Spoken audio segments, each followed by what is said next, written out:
Moot this year we have 5 schools competing, and I want to say a special welcome to Gift Hill from St. John. It's their first year in a very long time. Um, as you know, my name is Adam Thorpe. I am the St. Thomas St. John Water Island co-chair of the planning committee. Rob is currently running the competition. I want to take the opportunity to first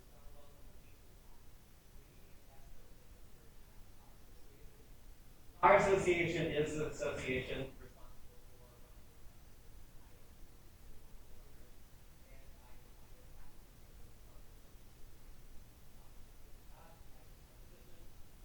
for oh, I get fired. So I work every year to do my best for all of you. And so on behalf of the bar, I welcome Alicia Wani.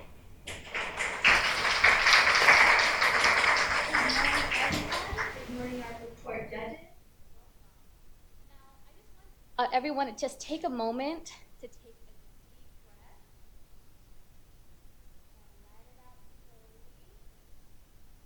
breath. I got the opportunity to, well, I guess I should introduce myself first. I'm Alicia Udwani. I'm the immediate past president of the Bar Association, which means I was the president last year.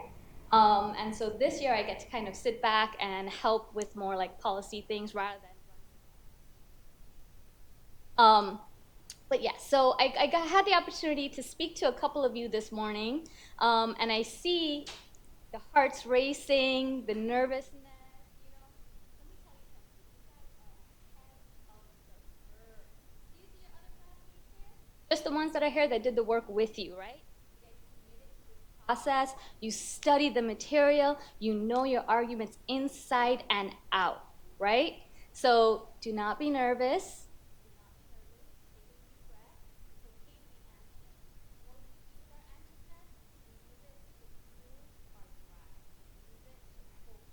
Right? So don't be like, oh, I'm so nervous. You're gonna be great. You did the work and you're here. And so, you know, when I was in high school, I didn't do this. I was way too nervous. And look at, you know, I'm up here now speaking to you. You guys are ahead of the curve. You're ahead of your class.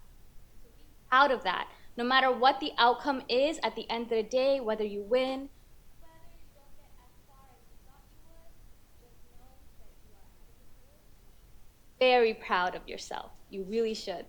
Now, it's rare that I have an opportunity to speak in front of a group of young kids. And so whenever I do, I like to provide a little bit of advice I wish somebody gave me when I was in I did. I grew up here in the U.S. Virgin Islands. I'm from St. Croix. And so as someone who is now back home as a lawyer, last year I spoke about not allowing people to tell you no, that you cannot do something. There's going to be a lot of people in your life that say you cannot do it, right? Don't let them advise you. You keep your head to where you want to be and do what you want to accomplish. Now, this year I thought I'd talk to you guys about the fear of failure, not allowing that to move you forward. From what I've experienced, I've learned so much more from my failures than I have from what I've succeeded at, right? So when you do something, give it your full heart, give it your full focus, go and get it. And if for some reason you don't get to where you need to be, sit down, think about what you can do to improve what happened there and learn from it. And you'd be so much more farther in life than those that won. Because when you're like, oh yeah, I'm really good, you let that go to your head, right? But when you really try something and you don't get to where you want to be, sit down, focus, regroup, and try again. This is also a tip. If anybody here does want to become a lawyer and they're studying for the bar exam, that's how, you know, that's what you do. You take an exam test, you look at your answers, which number did I get wrong, you study. Why did I get that wrong? And let me tell you, you're going to know that subject more than any of the subjects that you naturally get because you take the time to focus on what happened, how can I do better, right? So don't let the fear of failure stop you from doing what you want to do. All right? try hard, use it, and learn from it, and you'd be better off than anyone else. Right? All right. Well, good luck. Be proud of where you are today. Take a deep breath. Take it all in because you guys are one of a few doing this here today. And that itself should make you proud of yourself. All right? Well, take care. Thank you. Judge McKee from the Third Circuit sat a couple years ago and he had a very similar message, but he said, were looked at if failures. He just added as a time to succeed, and that Denzel Washington gave a commencement address at one of those schools, Ivy, and he said, fail big. Don't be afraid to risk it all for what you want and fail at it. Try it, and you will learn from that. And so I appreciate morning, and I wish you luck for the rest of your day. I'll be having fun here while you do realtor and stuff. She and I work together at the same law firm. And with that, I would like to introduce our welcome speaker, Senator Carla Joseph. Thank you. Thank you so much, Adam. This is a wonderful opportunity. Each one of you, I really congratulate all of you participating in my book. You all are winners. You know why? Because you took the time, you were interested, and you are showing to be here and so you are a winner. Just up, active. I want to note that we do have 5 teams competing today, and out of the 5 teams, only 1 is from public school, the other 4 are from school. So we know that you have the ambition and you have the purpose to definitely make sure here today at this Moot court. It can lead careers. My honor with you today of the 29th annual Moot court competition. Students, what you are about to embark on today is a foundational stepping stone to your future career objectives. Participation in this competition required time, research, study, preparation, through training. Time, research, study of the subject matter, and training are all the pillars to work across the field and disciplines in our society. It takes time to learn profession or trade. We learn and grow in our careers as we are instructed by teachers, trainers, in our cases, coaches, and supervisors. Then there comes a time when we apply what we have been taught and what we learn. And today is the day that you're going to put that into action. Today is your time to learn those, to demonstrate to this court, to these judges here, what you have been taught. So today is the day. I encourage you to stand tall today in your presentations, arguments before this Moot court. Maintain your demeanor and speak clarity and purpose on the grounds to which you present your case. As you listen to the arguments presented by your competitors, in one case there's no competitor, but the judge to drill you down. You don't have carte blanche to say what you want to say, and don't think that somebody is going to question what you are presented. You are to take a moment to reason and consider the argument of your case. Yes, you will have to think on your feet, and I hope you have already been impromptu speaking, because we do it all time, especially in the arena that I come from, the legislative body, which is the first of government. This is something we all do in our lives, the impromptu speaking. Know that you have been trained well. You are ready and capable as you were selected to your winner to be part of your distinguished teams today. As members of our society, we all have important roles. Our democratic system of government, as you have learned, has three branches. The legislature is the first branch, that's where I come from, legislative secretary. And then we have the executive branch, which is that branch that implements laws that we pass in the legislature. And now, judicial branch. Judicial branch, what I call the balance of all.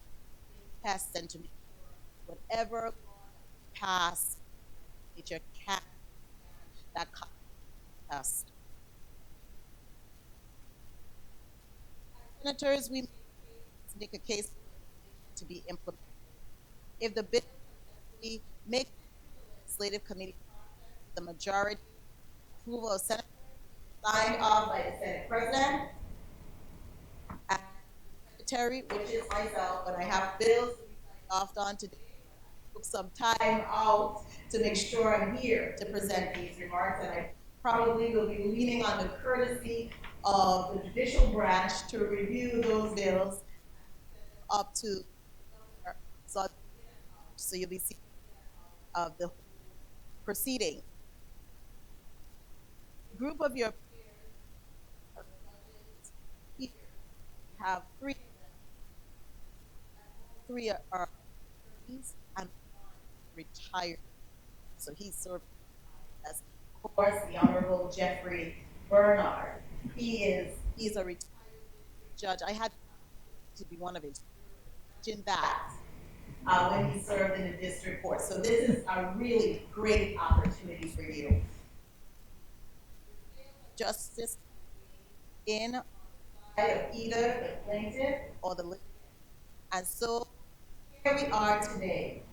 Kudos to our Virgin Islands Bar Association members for investing in our students to educate you about the judicial process, your awareness, community.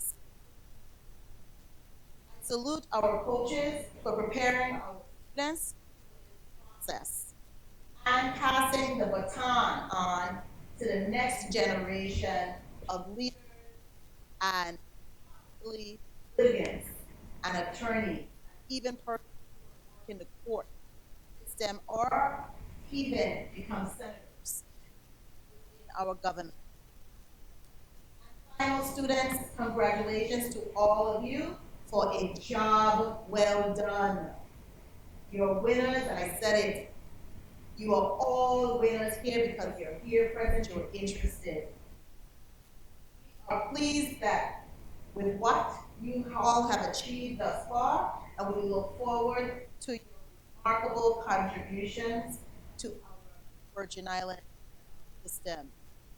Our seal, which we wear for the senators, they have a logo on it, and it's hope, pride, and hope. And it isn't about a pride with a person, a human being. It's for young people, their islands, great things, and you are pride and hard work, study, and focus have thus far. Whatever field you pursue, stay focused, set your goals, and even if you have some challenges achieving goals, do not give up.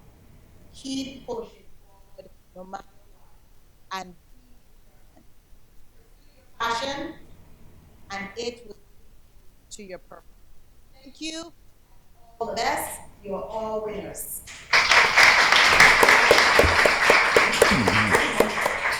Thank you, Senator Jones. That's a wonderful, really highlights everything that we hope you get out.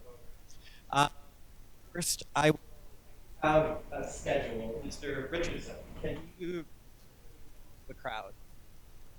I emailed that, but if you want a printed copy, there for you. We now turn to introducing your panel of distinguished jurists. First, we have Attorney Renee Andre, the Associate Justice to the left of the bench. She is an Associate Attorney on St. Thomas at C. She graduated from Charlotte Amalie High School in 2000, and went to college and law school. She holds a Bachelor of Arts in Psychology and Counseling. So you don't have to go be a political science major to become a lawyer. Actually, she's probably a better lawyer because she did major in political science. She received a law degree from West Virginia University College of Law, which she clerked as in the District of Islands. Attorney Andre, remarks for the student outset of the day. Sure, just briefly. Good morning, everyone. I just wanted to say that I have been in your shoes. I attended CHS in 10th grade. I was part of the Moot Court competition, and very interestingly, my mentor, my coach for Moot Court was Judge Gomez, Judge Curtis Gomez. And so when I went to law school, he was the chief judge of the District Court of the Virgin Islands. And when I had the opportunity through my law school to do an externship, I came back to clerk for Judge Gomez. And after that externship, I was given an offer to become an actual law clerk. And those positions are highly coveted. It's thousands of applicants every year, and a judge can only choose about 3 of them. So I had a very prestigious upbringing. I had a very good start with the Moot Court competition. So I've been where you are. Breathe. Breathe. Have fun. Because this is an experience that's going to take you a long way in your lifetime. Thank you, Adam. Thank you. So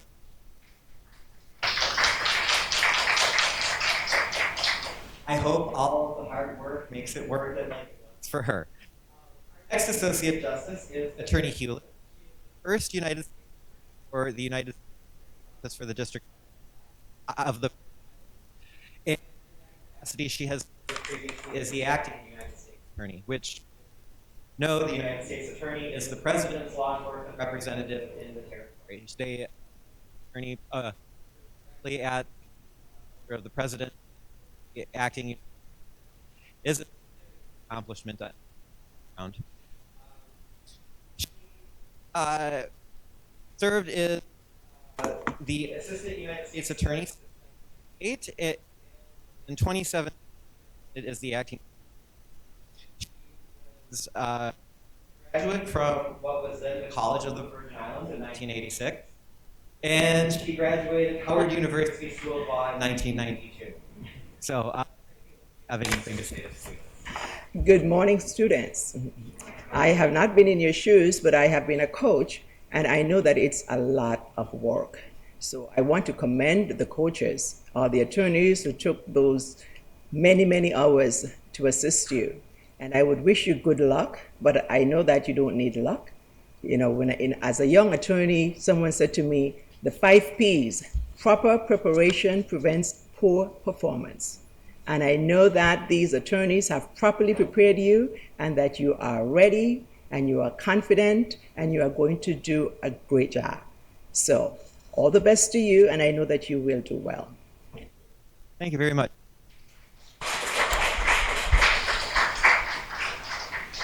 And now, celebrity Moot Justice, your Moot Chief Justice of the Day, Judge Barnard. Judge Barnard was appointed as the first magistrate judge of the District of the Virgin Islands in 1982. He was appointed at full time and appointed and served years. After his first retirement in 2010, the Chief Judge did not let him actually retire and kept renewing a contract for him until 2020, at which he finally got to retire for real. Judge Barnard is a graduate of Allegheny College, from which he received a Bachelor of Arts, and received his JD from Cornell University. Also the chairperson of the Committee of Bar Examiners for as long as I can remember, and until he retired from that, every attorney in the Virgin Islands was admitted at his motion court, including myself and all of the attorneys you are looking at here. Barnard, do you have anything to say to the students? Well, I'd like to say good morning to the applicants. And I'm joined on the bench by two distinguished members of the bar, Miss Andre and Miss Hewlett.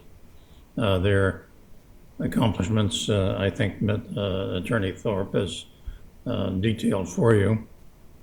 And we'll get down to business shortly. All right, so I just want to refresh everyone's memory. The trophies are on display over there. So you are competing for as teams, the champion, and second place or third place, and individually be awarded first runner-up, and the top 6 teams or top 6 squads from this round will advance to today's champion, which will be 9. That if we get the law firm school, the appellate attorneys from the Hill School are presenting the benches this morning.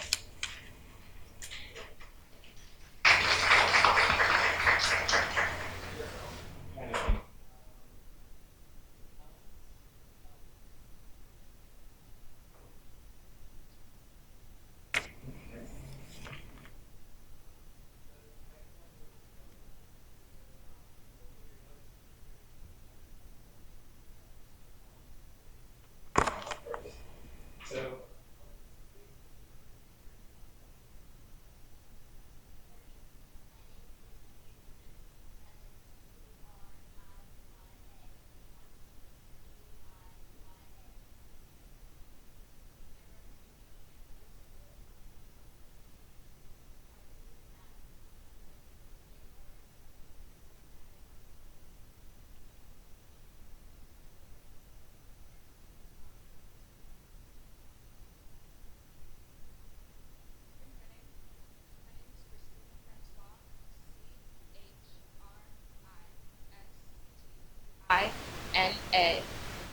INAFRANCOI.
but just to that when a competitor there are that indicates yellow light, 1 minute left, red light means when you begin speaking, automatically you're the judge fit and 7 minutes to rebuttal.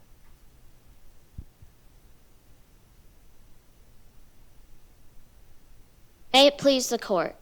The Moot Superior Court did err in determining that there was sufficient evidence to sustain a conviction under subsection 1191B5 of Title 14 and subsection 481B of Title 14. There is no evidence that Jack Shepard was en route to the Moon Tower party for the purpose of underage alcohol consumption. He was also 16 at the time of detainment. Furthermore, Jack was not upon the highways, but rather just feet away from Judith's Fancy Guard Gate, where he resides. Counsel, if I may, what is the burden of proof for insufficiency of evidence? Question? What is the burden of proof? You stated that the government failed to provide sufficient evidence.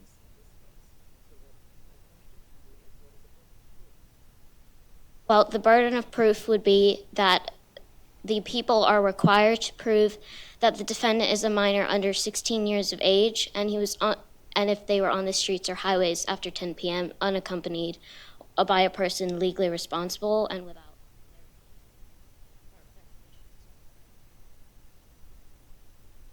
On October 30th, 2021, 15-year-old Jack Shepard was waiting for a ride in front of Judith's Fancy, where he resides. He was going to celebrate his birthday, which was the next day at the Moon Tower party.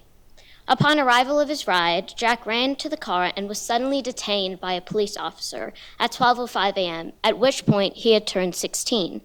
He was said to have been loitering with the intent to consume alcohol underage. Jack was 16 at the time of detainment and not given an opportunity to explain his conduct. Therefore, Jack should not have been charged with loitering and intention of unlawfully consuming an alcoholic beverage. You mentioned that Jack was right in front of the gate to the neighborhood. Is that public or private? This, in fact, was a private road located in front of the gated community where Jack resides. This is because, as defined in the case of Powell, the binding case of Powell versus People, a public place is defined as usually accessible to the public, and this road was in fact not accessible to the public. As seen in the evidence we have, non-residents are required to check in, meaning that they do not usually have access, making it a private road. Jack was right in front of the gate, but that road is still private as it is near private homes, and that is determined as private. In subsection 1191B5, it is stated that for a person to be loitering, they have to linger or remain in a public place for the purpose of unlawfully using or possessing a controlled substance. There is not sufficient evidence to prove that Jack... Follow-up question with respect to whether or not Jack was in a public place. I believe the case law says that a public place is one where the general public has a right of access. Wouldn't the general public have a right of access? No, Your Honor, the general public does not have a right of access. In this case, Jack's friend was also required to have permission to enter the property, in which she had Jack's permission. And as stated in the evidence, you were required to check in if you are a non-resident, meaning that the general public does not have access normally. Counsel, what interests me about this case is whether Section E2 creates an affirmative defense, or whether it's an element of the crime itself. What do you have to say about that? Repeat what section you were talking about, sorry. What interests me about this case is whether E2 creates an element of the crime, or whether it's an affirmative defense. Subsection E is not an affirmative defense. It is a defense to the prosecution, as it is not clearly stated in the case that it was an affirmative defense, and we are required to interpret it in its plain language. So you, Sorry. oh, so you interpret it as an element of the crime itself. Correct. So you've mentioned Jack's age on multiple occasions. How old was Jack at the time of his arrest? Jack was 16 at the time of his arrest. Does that make a difference? Yes, it does make a difference, as in the statute it is stated if you have to be under the age of 16 to be charged with this crime, and when Jack was arrested, he was 16, making it not eligible for him. Returning to the intent to unlawfully use or possess a controlled substance, there's not sufficient evidence to prove that Jack was en route to the party to use substances such as alcohol. It could be argued that since there was alcohol found at the location of the party, that Jack would have intended to participate. But the only phrase regarding the party that Jack is heard saying is, "Let's party." This does not imply that he was going to participate in the use of any substances illegally, but rather just enjoy the party. Didn't the officer saw kegs at the party? That is correct. The officer did see kegs at the party. However, that does not mean that Jack would have intended to participate in drinking, Your Honor. Simply presuming that Jack would participate in drinking alcohol is irrational, as demonstrated in the binding case of Leary versus U.S.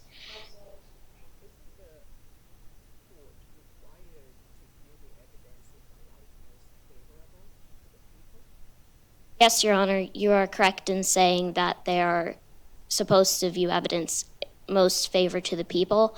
Not allowed to weigh the evidence or the credibility of the witnesses. So in that case, if the government presented the evidence that the government presented, why are you referring to the evidence, and what can we do about the evidence? The evidence itself is insufficient, and there is nothing that states that Jack intended to participate in drinking, or that Jack had to have been in a public place to commit this crime. In fact, he was in a private place.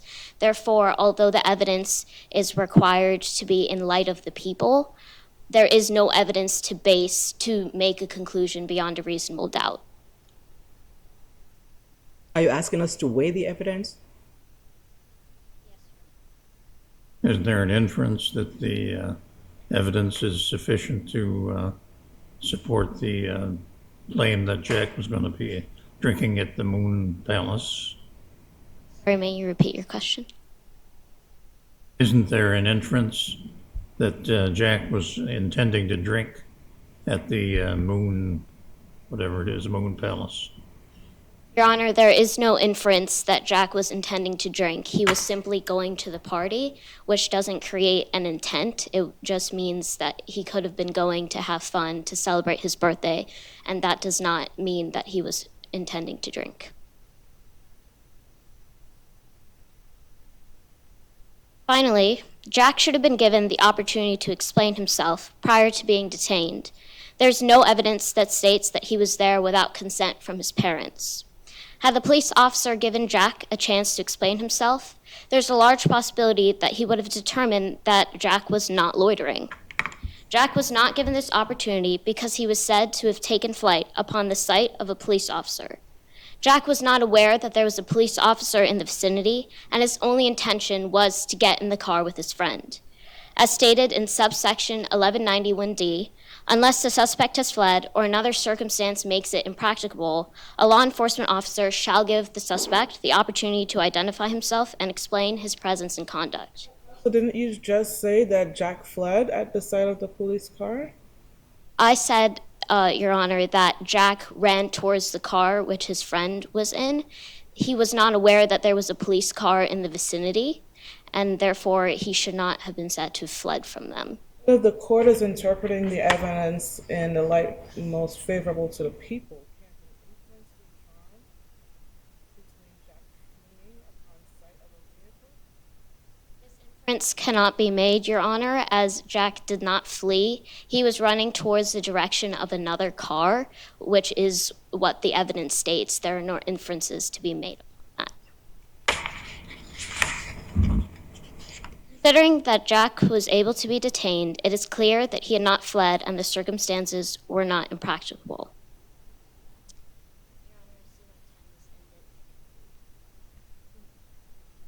I respectfully request that the court reverses the conviction under subsection 1191B5 of Title 14 and subsection 481B of Title 14.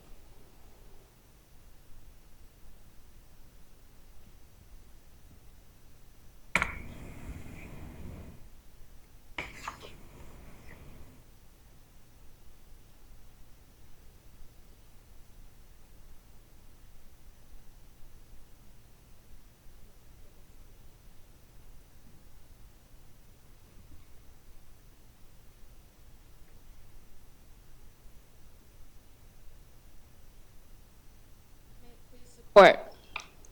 Our position is that the Moot Superior Court should be reversed because of the plain language and how it has not been considered, and therefore resulting in an unconstitutional shift of the burden. The burden of proof should lie on the prosecutors because the statute did not create an affirmative defense, and the shift of this burden violates the defendant's 14th Amendment right to due process. On October 30th, Jack Shepard was waiting outdoors in close proximity.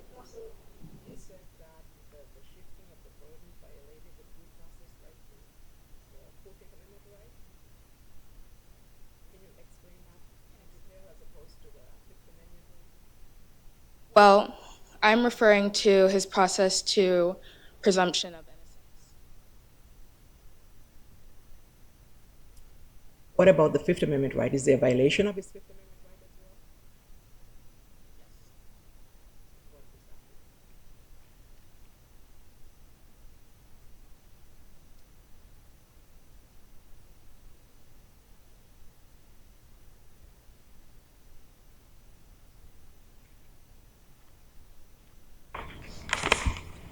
You may proceed.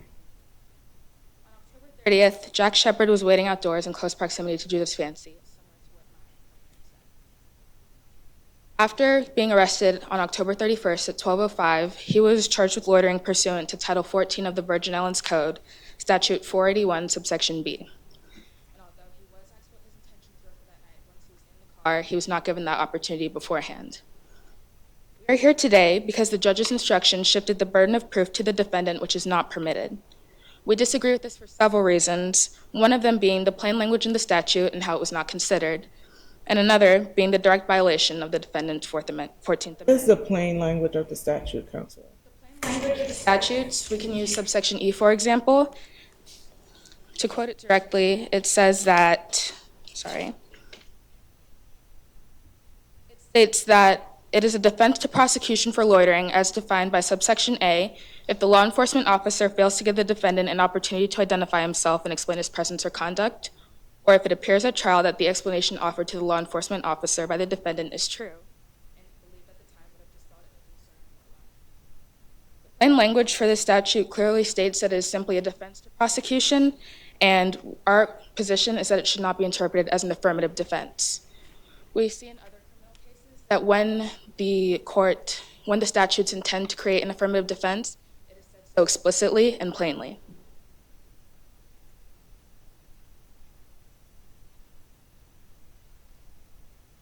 Going to my next point. First, it is important to note the plain language of the statute, once again, does not explicitly place the burden of proof on the defendant. It is imperative that we respect plain meaning, especially in this case. This is where statutory interpretation also comes in. Since it's the process by which courts interpret and apply the meaning of the statutes, plain meaning goes hand in hand with this. It controls which direction the court should go in, much like in this case. Counsel, the government takes the position that the word "except" in the statute indicates a statutory intent to create a presumption.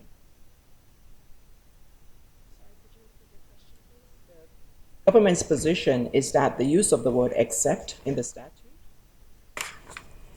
where it says "except the child shows to the satisfaction of the police," your position is that that word creates a statutory intent to create this affirmative defense, and that is why it's an affirmative defense. What is your response to that? Our position is simply that it should have been stated plainly and explicitly, similar to the Moot versus people, when the prosecution has the burden of proving the defendant's guilt beyond the reasonable doubt, and even though the defendant's insanity was considered an affirmative defense. And the way that it's written, you don't consider that to be plain and explicit. It was written plainly and explicitly that it was an affirmative defense. What do you mean by plain and explicit? What would be an example of plain and explicit? The fact that they used the phrase affirmative defense as a whole, and in contrast to in subsection E when it is simply just stated that it is a defense to prosecution. That way we can use plain language to interpret that they exactly meant an affirmative defense. Your position is that it's an element of the crime. Yes.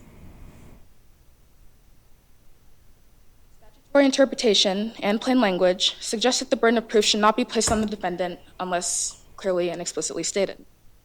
Instead, subsection E, once again, should actually be considered a part of the prosecution's burden to prove the defendant's guilt beyond a reasonable doubt. This is because it's a mandatory command and is required to be proven by the prosecution. Legislative intent. It supports the argument that the language of the statute does not clearly indicate that it is intended to be an affirmative defense. When interpreting a statute, it is important to consider the purpose and intent of the legislature in enacting the law. A careful examination of the legislative intent behind this statute would reveal that the question is not intended, my apologies, the statute is not intended to create an affirmative defense. The language of the statute does not require the defendant to raise and prove additional elements or facts to establish their defense, which is a typical characteristic in affirmative defenses. The legislature had intended for the statute to be an affirmative defense. Once again, it would have been stated clearly. Give us an example of an affirmative defense. An affirmative defense, similar to the case of, my apologies. Similar to the case of Moot versus people, the defendant, it is stated that insanity was an affirmative defense. What was the language of that statute? Sorry, could you repeat that question? What was the language of that statute? The language simply stated that insanity was an affirmative defense in that case. So the plain language should be interpreted as such. You mentioned that we have to look at the plain and explicit language of the statute. Can we get any insight from the legislative history of this particular statute? Can we get any insight from the legislative history of this statute?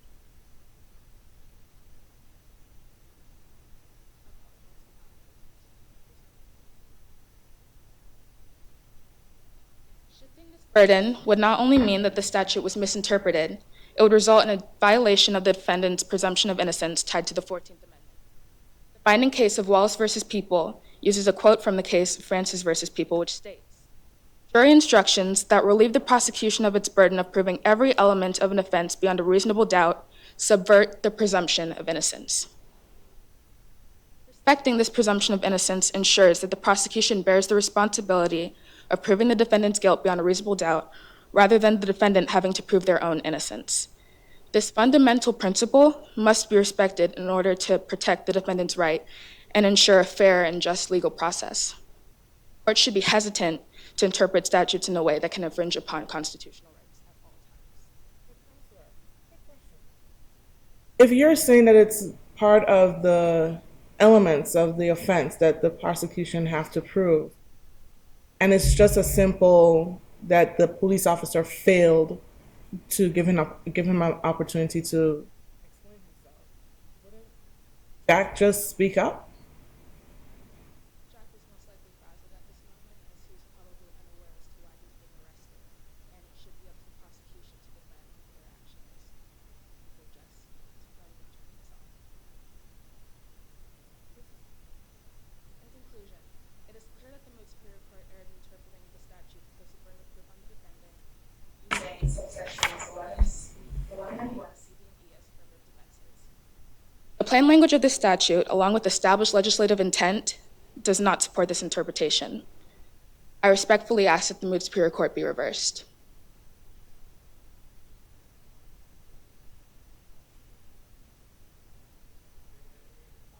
I want to interrupt. We were trying sound in the court. That's why it. Can we? No, I was. How was it come? Not any work on that.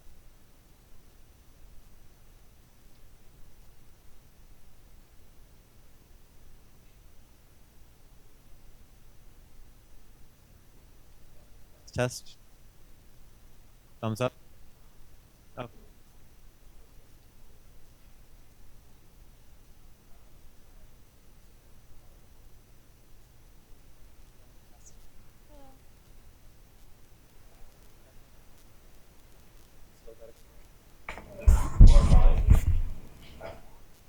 Hello?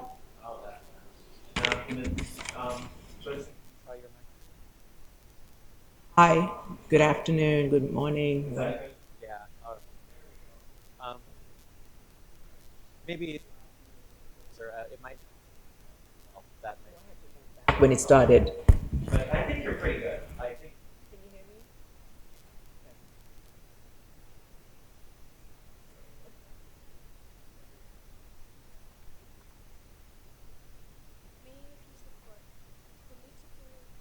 Not air in its when it interpreted the case's symmetry of evidence and how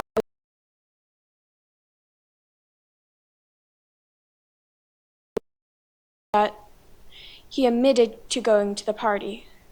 Jack was not yet 16 when he started loitering outside of his gated community, which was defined by easily accessible to the public in Powell v. People. But it can be accessed by anyone. It is not inside the gated community, it is outside of the gated community. so I have a question. With respect to the time that Jack was arrested, I believe the evidence shows that the arrest occurred at 12:05 a.m. and Jack turned 16. Does this make a difference to you guys? No, he had started loitering as he was 15, waiting for his friends at past 10 o'clock when he was 15. So your argument is that the crime occurred when he was 15. He was arrested when he was 16. Also without parental or guardianship, knowledge, or permission, backed by In re Maricopa County, where a case of a 15-year-old girl had gotten permission to go to her friend's house, but had traveled with her friends to a park where they were arrested, and it was convicted for breaking curfew law, as they had only had permission to be at the friend's house. Jack was The police officer know that Jack did not have permission. hurt as there was no parent. It was also past curfew. Either way, that was breaking curfew law. Are you saying that in order to infer permission, that a parent has to be with the minor at the time? Yes. I do not know that answer. I would like to. I would get back to you on that. Okay. So Jack was cited on a public street outside the gated community on October 30th by the officer. Again, it can be shown as public property through the images provided and the eyewitness of the officer. So with the lack of parental oversight, the officer would be obligated under 23 VIC. What evidence is there that Jack was loitering, that he was standing there idle? What evidence is He had been there since past 10. He had been there for several hours at this point. there? Police know that.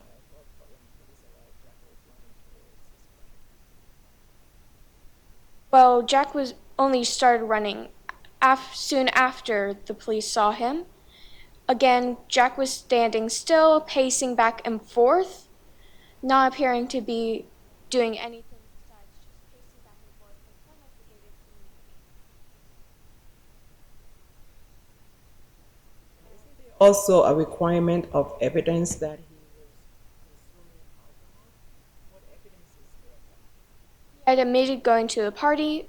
Again, with curfew law, there is a law that a minor cannot be anywhere that is providing alcohol past 9 o'clock, breaking another law. The statute says he was going to consume alcohol. What evidence is there that he was going to consume alcohol? It can be inferred as he had overheard in the conversation with his friend that there was going to be kegs of alcohol at the party there. So as a young teenager, he could have wanted to go there because of the alcohol provided. That's sufficient evidence that he might have wanted to go and consume alcohol? Defense for the appellant to provide evidence that he did not want to drink alcohol. Are you putting the burden of proof on the defendant to prove an element of the offense? Correct. Doesn't the government have the responsibility of showing a certain amount of evidence on each element of the crime? On the appellant's side, but there is some burden of proof on the government to find evidence for as well.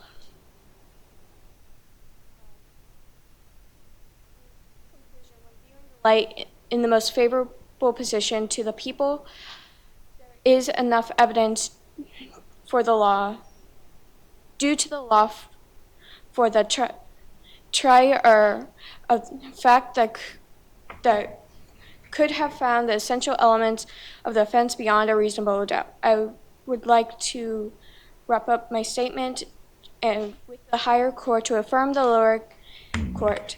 The second issue shall be brought up by my co-counsel, Raja John.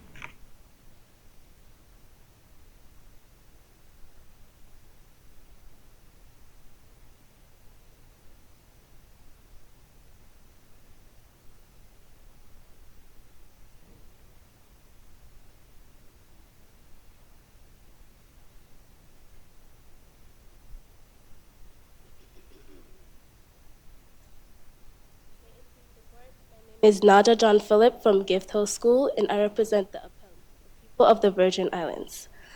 The Moot Superior Court did not err when it interpreted sections 1191 C, D, and E as an affirmative defense, placing a burden of proof upon the defendant for these following reasons. As to our first point, C, D, and E should be interpreted as affirmative defenses because the plain meaning states that case law should be interpreted using the plain meaning. Section E clearly creates an affirmative defense for the defendant, where it states that it is a defense to prosecution for loitering when the law enforcement officer fails to give the defendant an opportunity to identify himself or explain his presence or conduct, or it appears at trial that the explanation offered to the law enforcement officer by the defendant is true and if believed at that time would have displayed any concern or alarm. Section E clearly creates an affirmative defense. Because E cannot be proven unless C and D are satisfied, logic prescribes that C and D are affirmative defenses, placing the burden of proof upon the defendant.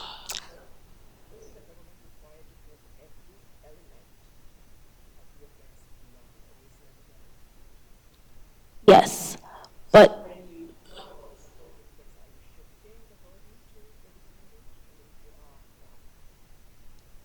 yes, I am shifting the burden of proof upon a defendant because the exception should be that the child shows to the satisfaction of the police that he is in transit to or from his home to another place supervised by adults either with the express consent or under the direction of his parent or guardian.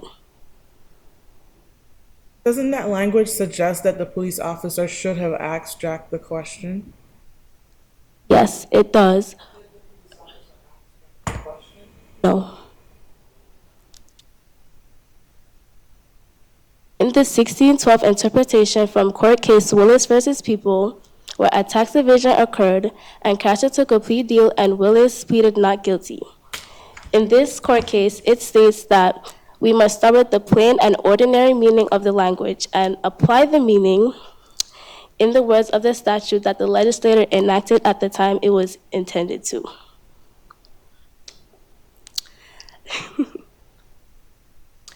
In section 1191C, it states that among the factors to be considered in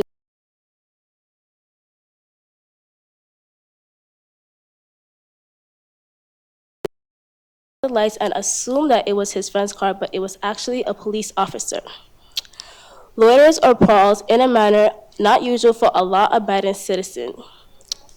It said that if the defendant is in flight upon sight of a police officer, what evidence was introduced at trial to show that Jack had seen a police officer? Can you please?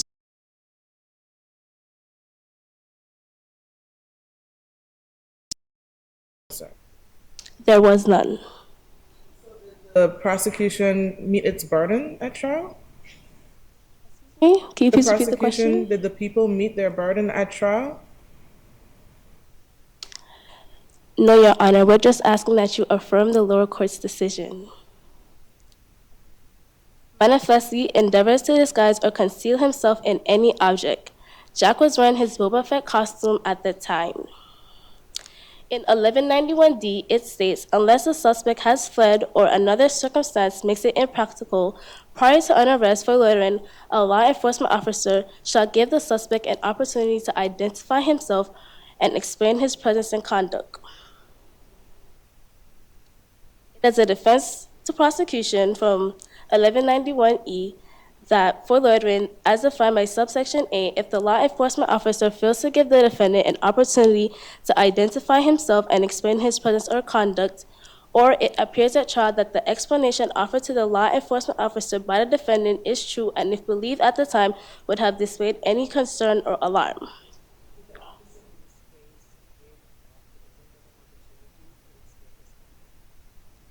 Yes, later after he was detained and put in the police car where the law enforcement officer then investigated, and when he went to the party, he saw beers of kegs and Crucian rum. Arrested at that time before the officer even got to the party? Yes, he dropped Jack off and then he decided to investigate later. As to my second point, the burden, we asked to interpret 1191 C, D, and E as affirmative defenses, placing the burden of proof upon a defendant because the exception shows that the child shows to the satisfaction of the police officer, which I stated earlier. In the court case Levy versus the U.S., it states that in the court case Levy versus the U.S., we also find this problem where he self-incriminated himself, but the burden was not on the police to bring it up. It was on the defendant. In conclusion, we ask that you affirm the lower court decision and that the Moot Superior Court did not err when it interpreted section 1191 C, D, and E as an affirmative defense, placing the burden of proof upon the defendant. We ask that you affirm the lower court's decision. Thank you.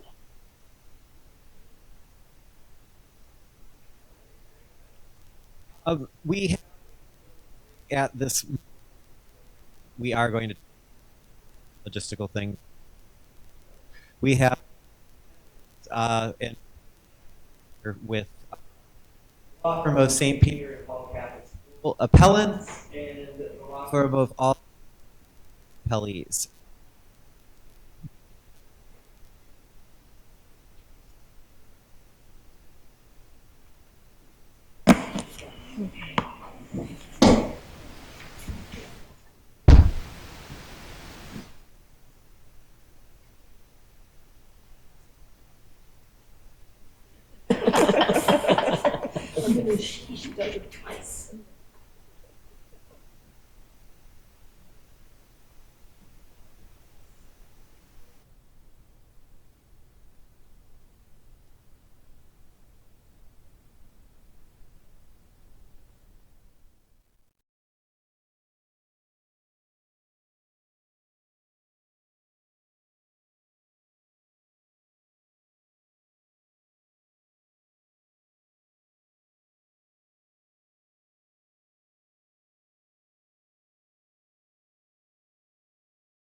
You are not locked to your benches during arguments. There's a bathroom right out there. It's that door left. You can't miss. You get up, just don't disturb. With that, we have the law firm of St. Peter and Paul Catholic School Appellants and the law firm of All Saints Cathedral School Appellees. Your notices on of appearance on.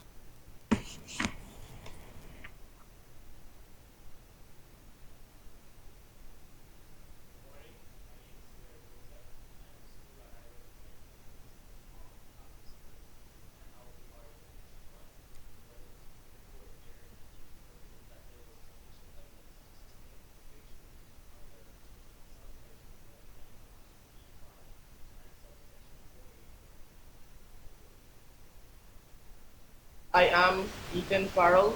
Ethan, Farrell, Farrell.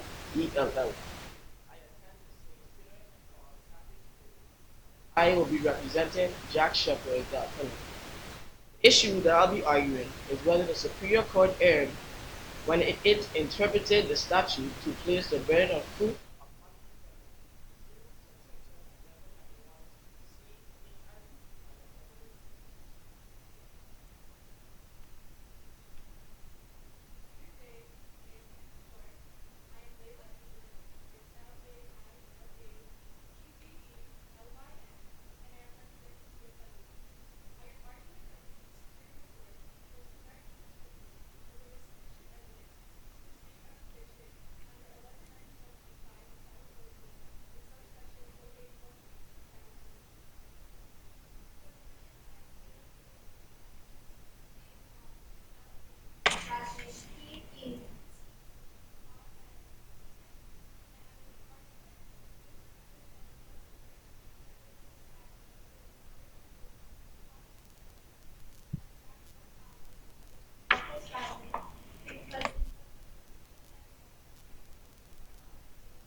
Have an alt Miss Area stand up.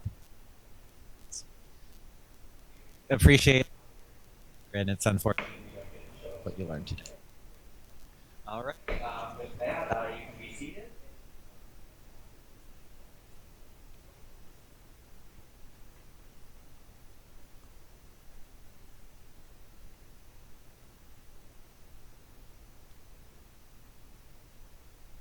Morning, Your Honors. May it please the Court. The Superior Court erred in its ruling that there was sufficient evidence to sustain a conviction under subsection 1191B5 of Title 14 Virgin Islands Code and subsection 481B of Title 14 Virgin Islands Code of Jack Shepherd, and here are the two reasons why. First, the prosecution evidence is insufficient under subsection 1191B5 of Title 14 beyond a reasonable doubt because he did not linger with the intent to consume alcohol or to commit a crime. His only intent was to meet with his friends. Lastly, the prosecution evidence under subsection 481B of Title 14 does not sustain a conviction of my client because he was not under the age of 16 when he got detained.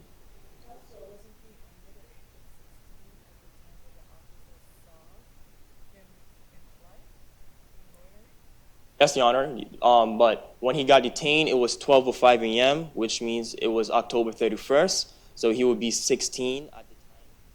So if the police officer were to question him, Jack would reply to him by saying that he's 16 years old.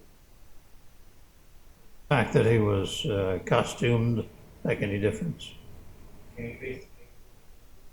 Or a costume, Boba Fett or something like that, Boba Fett. Yes, well, that's Does that make any difference? no, Your Honor, because there was a Halloween party, and around that time is Halloween season, so it would be normal to see someone.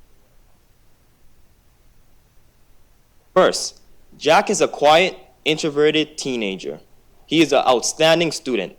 He also enjoys cosplay, especially with his favorite series, Star Wars. Every summer, he would go off-island to attend to a Star Wars fan convention. Are any of those facts relevant to the issue before the court today?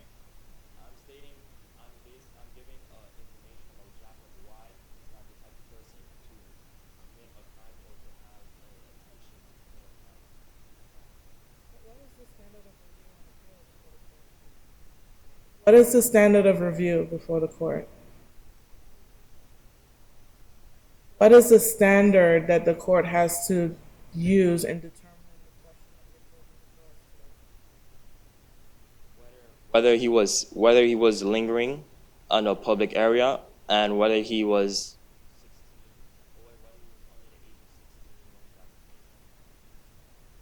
was he loitering?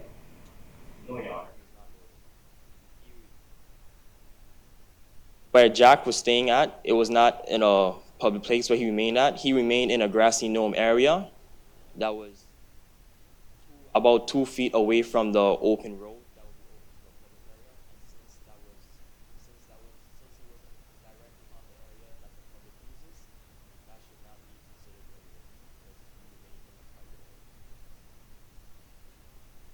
This is after 10 o'clock at night, and the officer sees Jack in a Boba Fett costume, and he's walking back and forth, and then he starts to run. What could the officer infer from? Actually, Your Honor, he wasn't walking back and forth. He was walking to a destination where his friend Cynthia would be coming from. Then he saw his friend's car, and it was dark at night. So without realizing there was a police officer behind him, he was just running to his friend's car. And he was excited to see his friend because he waited a while for the friend. So that's the reason why he was running. He wasn't running away from the police officer. It is understandable for the police officer to be concerned and would give him the right to question him, but he did not follow element D for him to question him, for Jack to identify himself and explain the situation. Did he make any statement to the police? He made a statement after he got sent to the police station.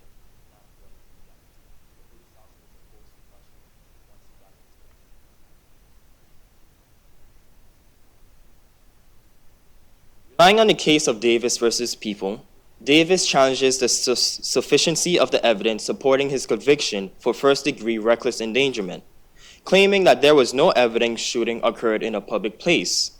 The Supreme Court ruled in Davis' favor because the people failed to demonstrate the shooting occurred at the location that was in a public place rather than a private, beyond a reasonable doubt. The Supreme Court reversed Davis' reckless endangerment conviction for insufficient evidence because Davis was inches away from the public area. Since he was not directly on the public area, they ruled in Davis' favor. Therefore, the case of Davis applies to Shepard because the people's evidence of Jack lingering in a public place is insufficient because the prosecution did not demonstrate the area that my client remained at to be in a public area. Jack remained. The standard of review for insufficiency is very formidable. You have an uphill battle because we have to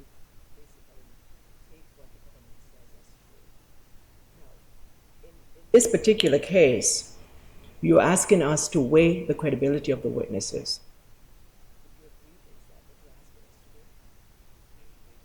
You're asking us to weigh the credibility of the witnesses and to weigh the evidence? Are we allowed to do that at this level? Yes, Your Honor, this is the highest court of all, so you guys should have the power to do that. Lastly, the prosecution evidence is insufficient to sustain a conviction on Jack under subsection 481B of Title 14. Jack's birthday is on October 31st. Jack was detained on October 31st, 12:05 a.m., which means he was arrested at 16 years old. Therefore, the prosecution evidence was insufficient beyond a reasonable doubt in sustaining this element on my client. The prosecution failed to realize that he was already 16 when he got arrested, so he did not need his parents' consent. To conclude, Your Honors, the evidence of Jack's guilt was insufficient and was unjustly charged by an attorney general who had political issues with Jack Shepard's father. The prosecution evidence using subsection 1191 of Title 14 B5 was insufficient of Jack's guilt because his only intent was to meet with his friends, not to commit a crime. And my client did not violate subsection 481B of Title 14 because he was not under the age of 16. The court should reverse the ruling of the Superior Court that there was sufficient evidence to sustain the conviction on my client, Jack Shepard. Thank you.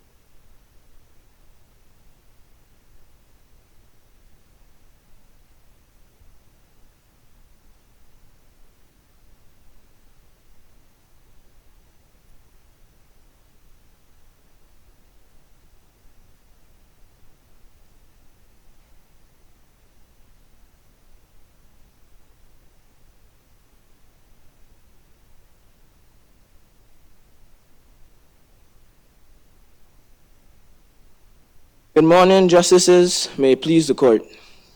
The Superior Court erred when it interpreted the statute to place the burden of proof upon the defendant to prove subsections 1191's C, D, and E as affirmative defenses.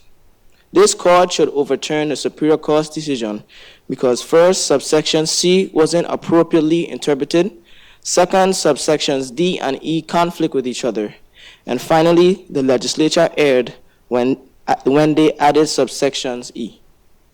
What is an affirmative defense? Affirmative defense is when the person has evidence or the person has evidence on them so they can basically defend themselves. Basically, defense. First, when you interpret subsection C, the language is plain but its application is ambiguous. The statute states among the factors to be considered in determining if a person is loitering or if that person, 1, takes flight upon the appearance of a law enforcement officer, 2, loiters or prowls in a manner not usual for a law-abiding citizen, and 3, manifestly endeavors to disguise or conceal himself. The legislature did not assign weight to any of the factors and leaves room for other unnamed factors. The first rule of statutory interpretation deals with the statute's plain language. Factors are neither elements nor defenses. Subsection C simply provides guidance for the trier of fact, just as the definition of loitering stated in subsections A.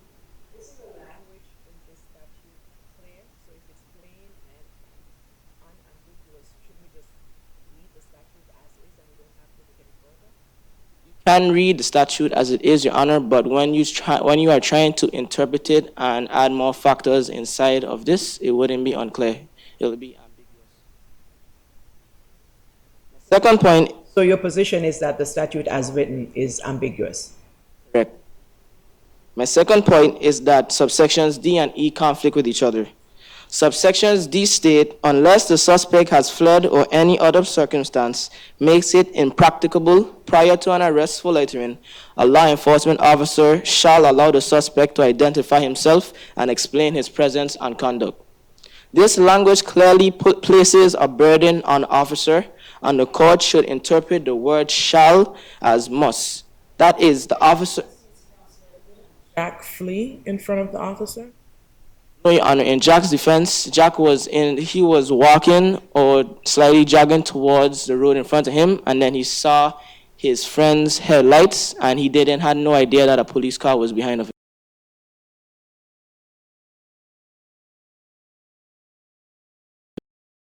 Opportunity to identify himself and explain. Alternatively, subsection E creates a defense if one can show the police officer failed to uphold the application. The officer give Jack an opportunity to explain himself?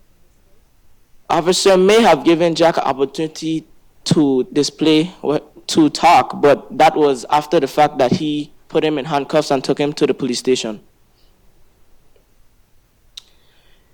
It states it is a defense to prosecution for loitering. Matter at what time he had the opportunity to make a statement? Does it matter that he was arrested before he made the statement? Or he was taken into custody? Yes, it matters, Your Honor, because you cannot detain someone without questioning them, and that will be illegal. You could question them and then detain them, but you can't detain them and then question them after the fact, after you take them to the police station. The law enforcement officer fails to allow the defendant to identify himself and explain his presence and conduct. This language plainly creates an affirmative defense to the crime of loitering. This language plainly creates Therefore, subsection D and E are in conflict because D puts the burden of the officer while E shifts it onto the defendant.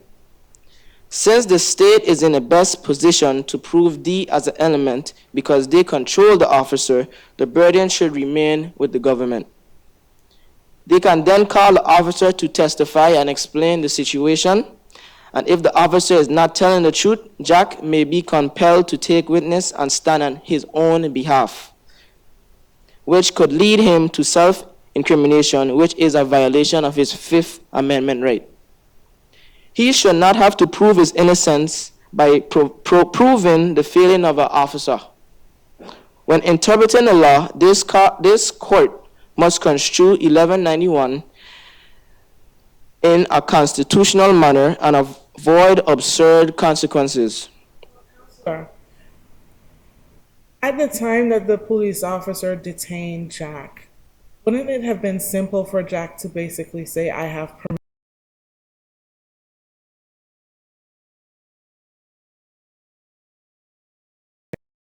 Saying nothing to make the situation any worse, so he was doing what he thought was right. Putting the burden on the defendant to show that the police officer satisfy their duty is absurd. Additionally, when two statutes conflict, the burden is put on the state. In Sandstrom v. Montana, states, after clearly examination, the court reiterated that the state has the duty of providing intent as it is an essential element of deliberate homicide. It applies here because the state must prove that Jack is guilty beyond a reasonable doubt, and Jack is innocent until proven guilty.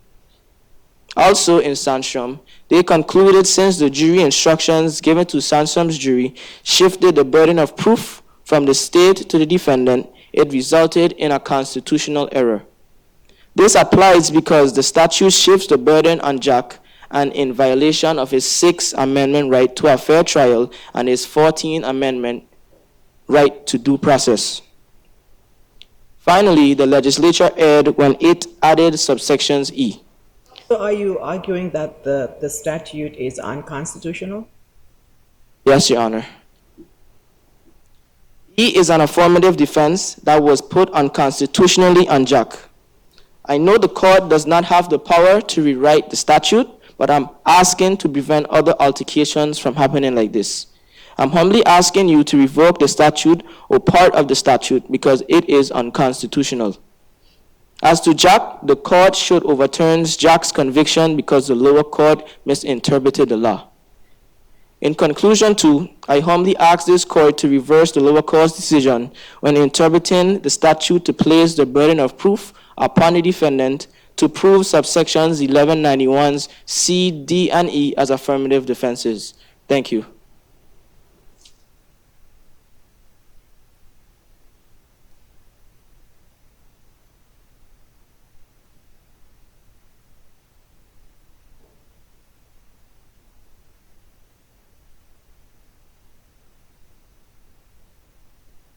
Day, may it please the court.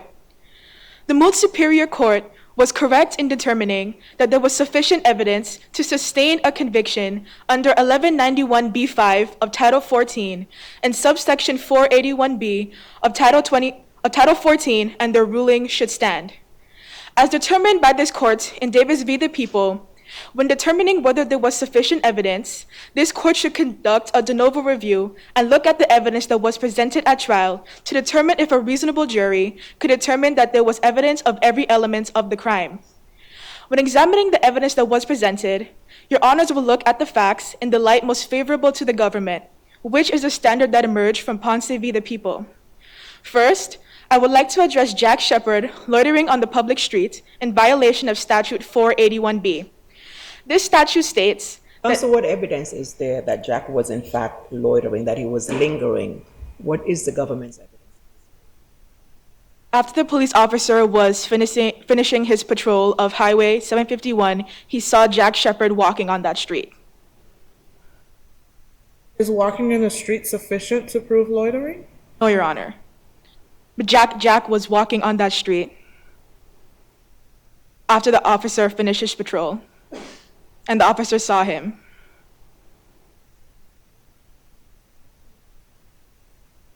Still doesn't create loitering, does it? That still doesn't create loitering if he was walking in the middle of the street. Hear you.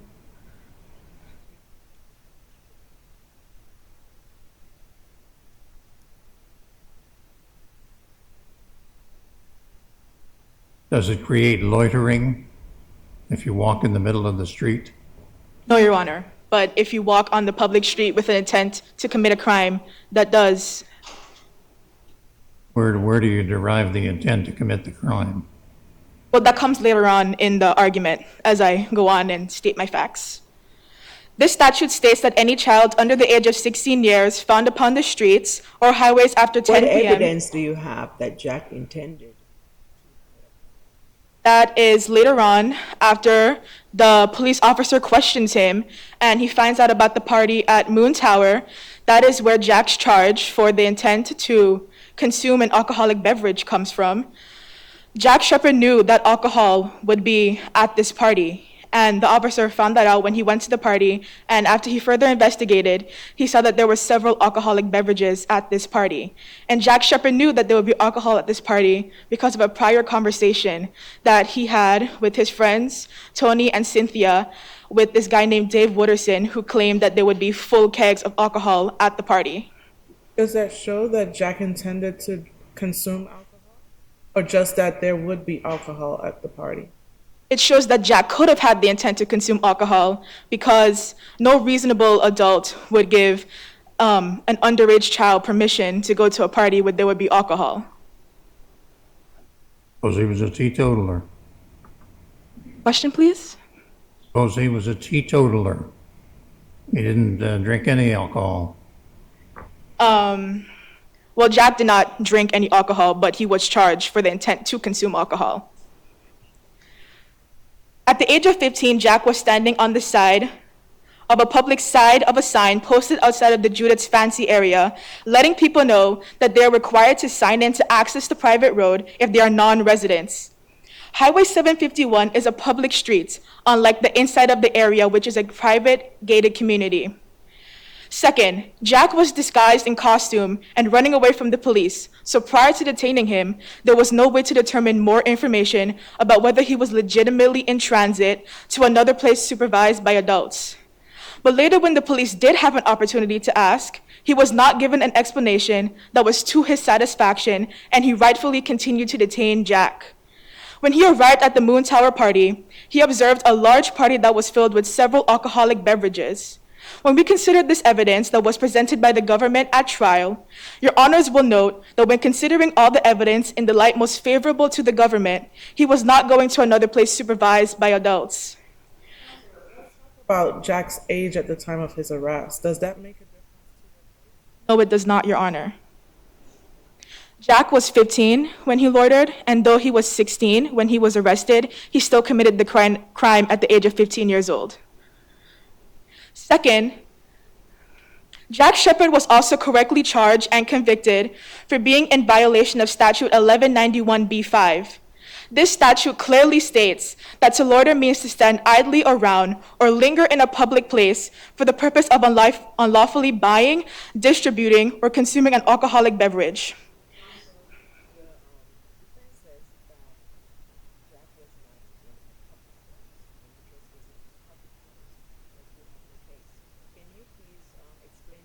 Oh, you got a public place?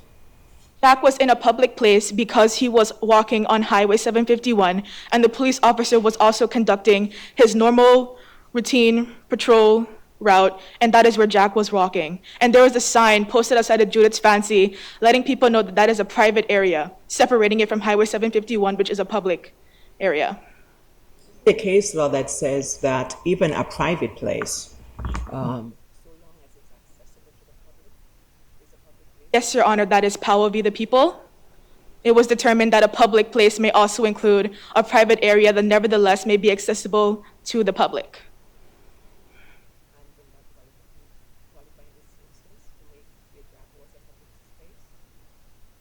Well, Jack was standing on Highway 751, which is a public space, but the Judith's Fancy area is private, and you can only gain access if you sign in.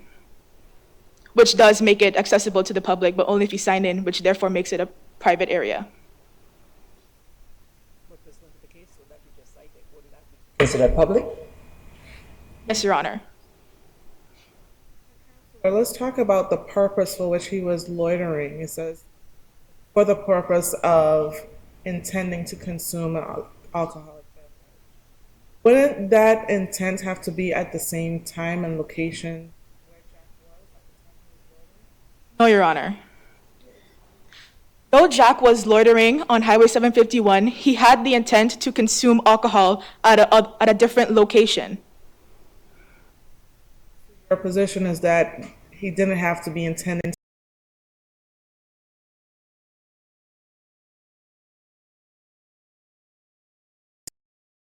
Asking if your position is that Jack did not have to intend to consume alcohol right there where he was in front of Judith's fancy. Well, I mean, altogether, that factor was taken into consideration after the police officer questioned him. Because after the police officer decided to further investigate, he saw that there was alcohol at that party, the party that Jack intended to go to. But was he found loitering at the Moon party? No, Your Honor, he was found loitering on Highway 751. When looking at the evidence in the light most favorable to the government and allowing for all reasonable inferences, it could be easily determined. I would like to follow up on that question because the statute says lingers or remains in a public place for the purpose of unlawfully buying, distributing, or consuming an alcoholic beverage. So, doesn't that suggest, the plain language suggests, that lingers or remains in a public place for the purpose? So you have to be consuming the alcohol in the place where you are lingering, where you are loitering. And based on our review of the record, there was no alcohol in the area where Jack was lingering or allegedly lingering or loitering. That is correct. Jack was lingering on Highway 751 with the intent, he was waiting for a ride, so he had the intent to consume alcohol at the Moon Tower party. He was lingering, waiting for a ride so that he can go consume alcohol at the party. And what evidence is there that he intended to consume alcohol? Well, Your Honor, Jack did not have permission from his parents to go to a party that had alcohol. No reasonable adult, especially not one that has plans to run for governor, would allow their underage child, to go to a party that has alcohol. Is there evidence of this, or you're just speculating? Evidence of? Evidence that the parents did not authorize to attend the party. There was no clear evidence, Your Honor, but when looking at the facts in the light most favorable to the government, we can conclude that no reasonable adult would allow Jack to go to this party to consume alcohol. Do we have to get involved in a proceeding to test what inference can be drawn from the alcohol consumption? Question, please? Do we have to involve ourselves in a dispute resolution to determine whether there was an inference that he drank alcohol or that he intended to drink alcohol? Your Honor, the police proved all the elements of the crime after Jack admitted that he was going to Moon Tower party. The elements have been proven. In conclusion, Your Honors, with these facts, the Moot Superior Court was correct in determining that there was sufficient evidence to sustain a conviction against Jack Shepard, and therefore the conviction should stand. Your Honors, when looking at the facts in the light most favorable to the government, which is the standard that emerged from Ponce v. the People, the lower court was correct in determining that there was sufficient evidence to sustain a conviction against Jack Shepard. Thank you for your time and consideration.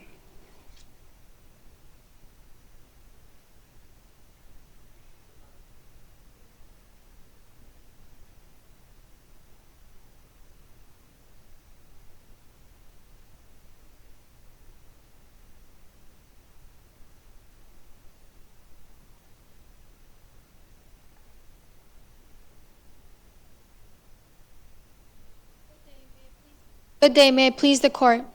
Your Honors, the Moot Superior Court was correct in interpreting the statute to place the burden of proof upon the defendant to prove that Jack was out with the permission of his parents, because in subsection 1191 CDE are all included as affirmative defenses. The government provided sufficient evidence to show that Jack was guilty beyond reasonable doubt of every element of the crime, as he was idly lingering around. Defense counsel argues that it's a violation of the defendant's Fifth Amendment right to shift the burden to him to prove the case, prove the government's case. Can you explain why they are wrong? Last part? The defense counsel argues that the burden of proof.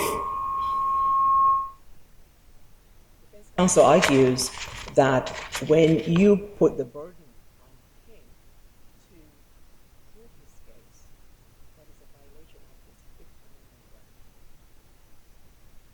And what I'm asking you is, how is the defendant wrong? Why isn't the defendant correct?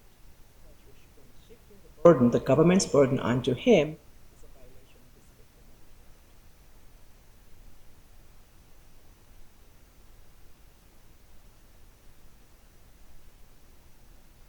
Your Honor, because as you can see that he went against his parents' permission and he was only supposed to go out with his friends and not to a party with his friends that would be illegally consuming alcohol.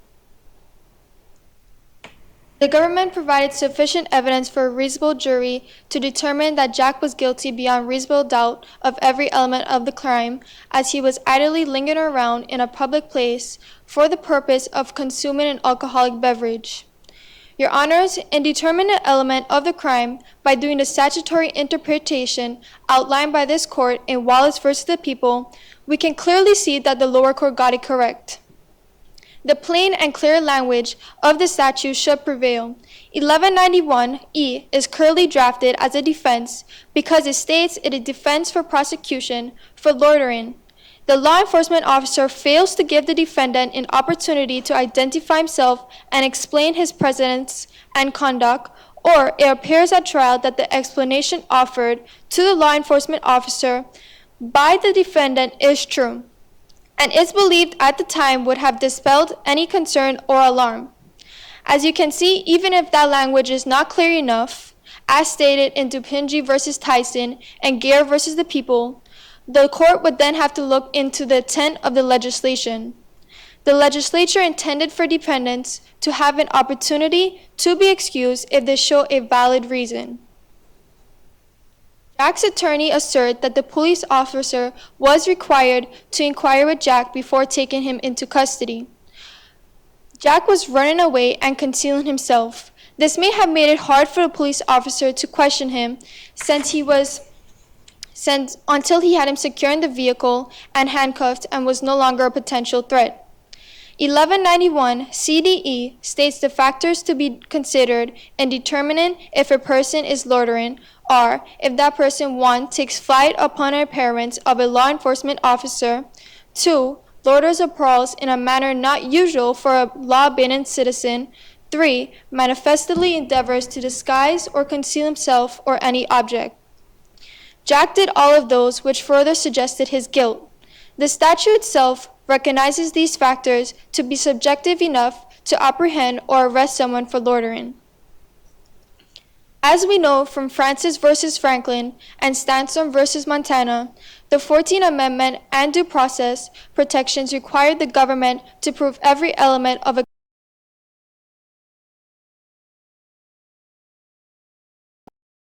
government's total burden. Here, the Superior Court's judge interpretation was correct and the jury instruction were correct. The government did prove every element beyond a reasonable doubt. When it got to the court, the government did prove that Jack was in fact idly lingering around in a public place for the purpose of unlawfully consuming an alcoholic beverage. Thereby, Jack is guilty of violating Section 1191 of Title 14. Although Jack may have been a good kid, the Superior Court got it wrong, Your Honors.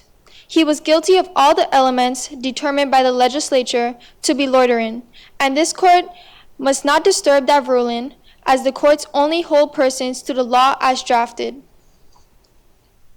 Further, Your Honors, even if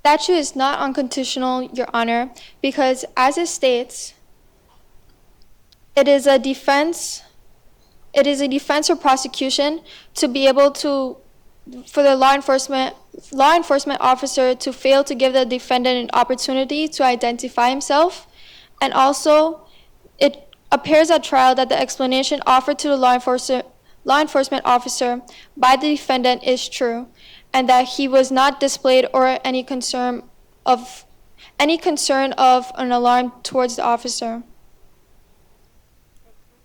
Shouldn't Jack be deemed innocent?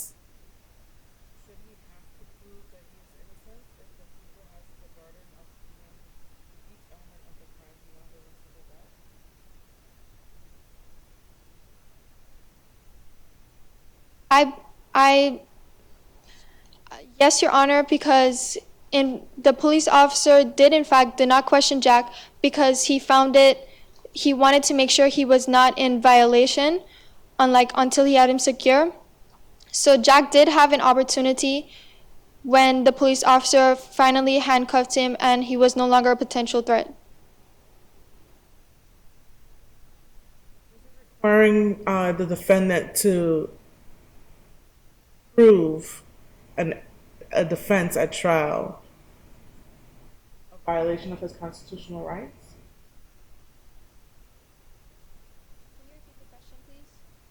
Requiring a defendant to prove a defense to a crime at trial a violation of his constitutional rights?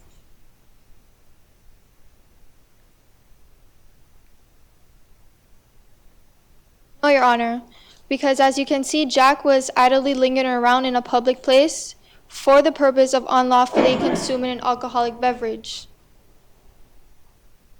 So he, in fact, did not have the opportunity to prove himself not guilty because of the violation he was planning to commit.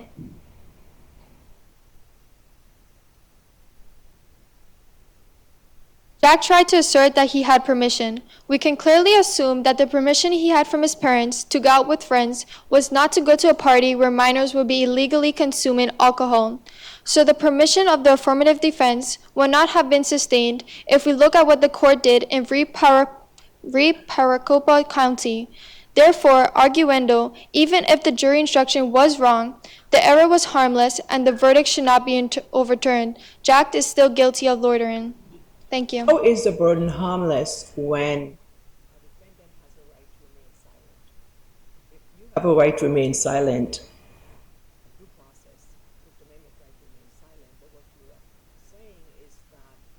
Jack could have said something.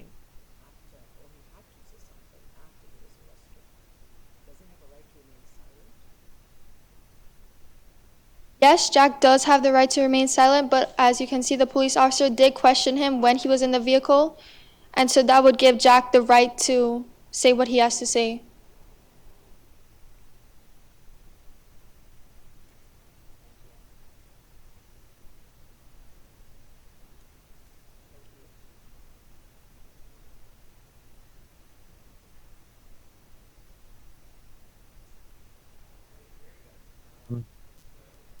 Go ahead and return. And next, we will have Charlotte Amal the and the law school representative of the Virgin Islands.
take notes and then I'm gonna fill them out after.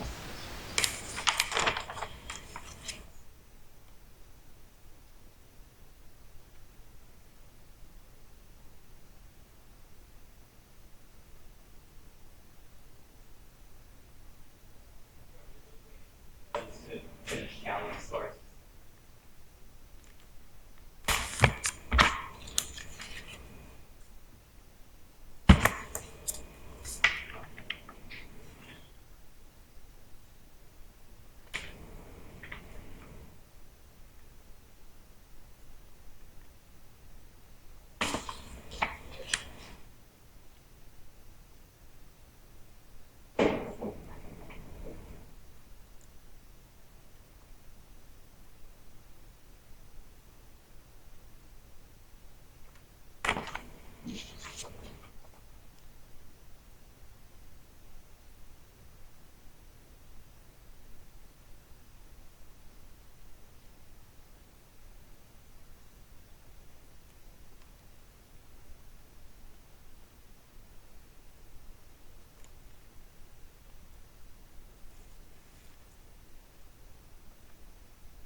I got a whole bunch.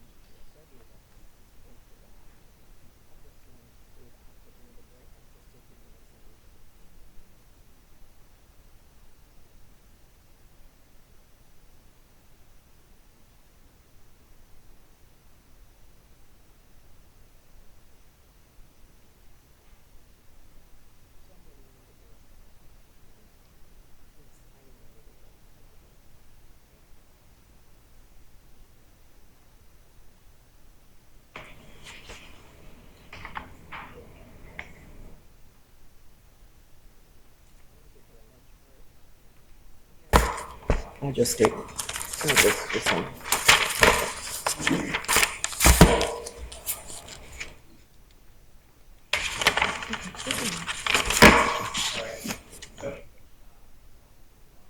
Rise up.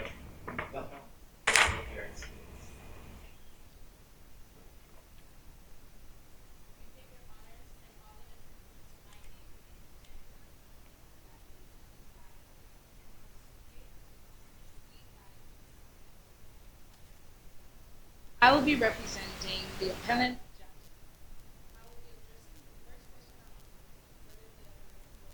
Evidence to the state of conviction.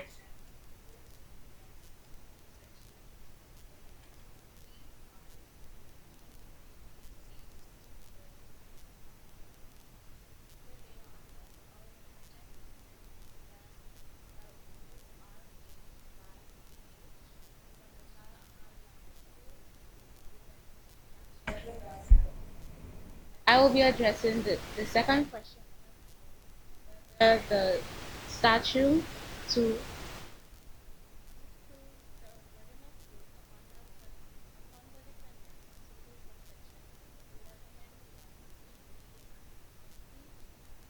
and E as affirmative.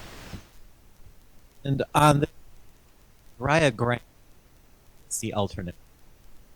Stand. arguing. Okay. Inform.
May it please the court? Your Honors, the lower court incorrectly found that there was sufficient evidence to sustain Jack Shepard's conviction for loitering under Title 14 Virgin Islands Code, Sections 481B and 1191. Looking at this case should not have even gone to trial. The only reason it has is because of a political motive veiled as a stance of being tough on crime. The Superior Court's ruling should be vacated for the following reasons. At least two of the elements the people must prove remain in doubt. The officer's actions violate allowances that must be proven to my client, both statutes, and all added evidence presented by the people was circumstantial at best. My first point, in accordance with the Due Process Clause, the people must prove all elements of a criminal offense beyond a reasonable doubt. This is clear in Sandstrom v. Montana, SCOTUS, and Wallace v. People, VI sub. In the Maricopa County case, the first question the officer asked was the age of all four individuals present in the park. The only one taken in was the young lady who said she was 15 at the exact time of questioning. Jack was not provided with that opportunity, and if he had been at the time of questioning, he would have said and would have been 16 years of age. Secondly, location. 3 recent cases have addressed roads and areas, whether public or private. In the Virgin Islands, Davis v. People, People v. Berthier, and specifically Wallace v. Wallace? The government states that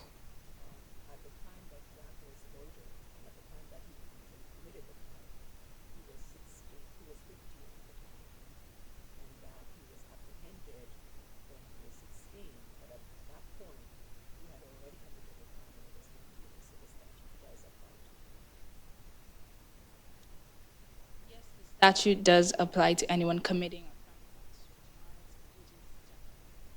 crime. Your Honor, the statute does apply to my client, Your Honors.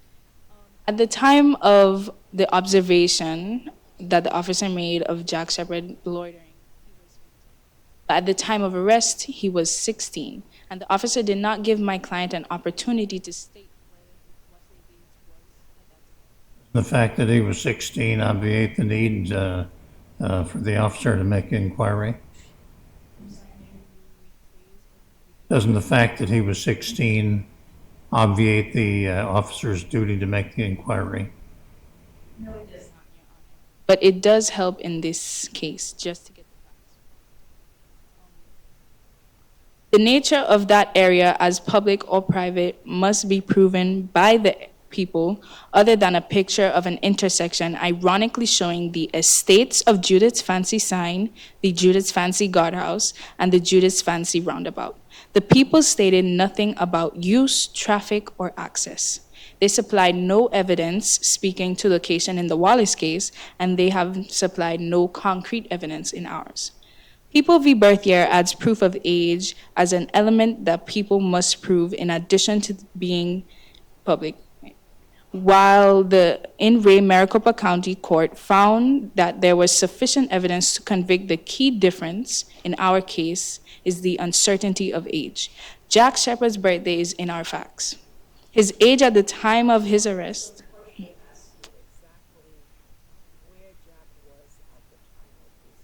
Whether it was on a private road or whether it was on a public road. What does the evidence show? Honors, as I have stated in my argument previously, the people must prove that beyond a reasonable doubt, and which they have not supplied any concrete evidence.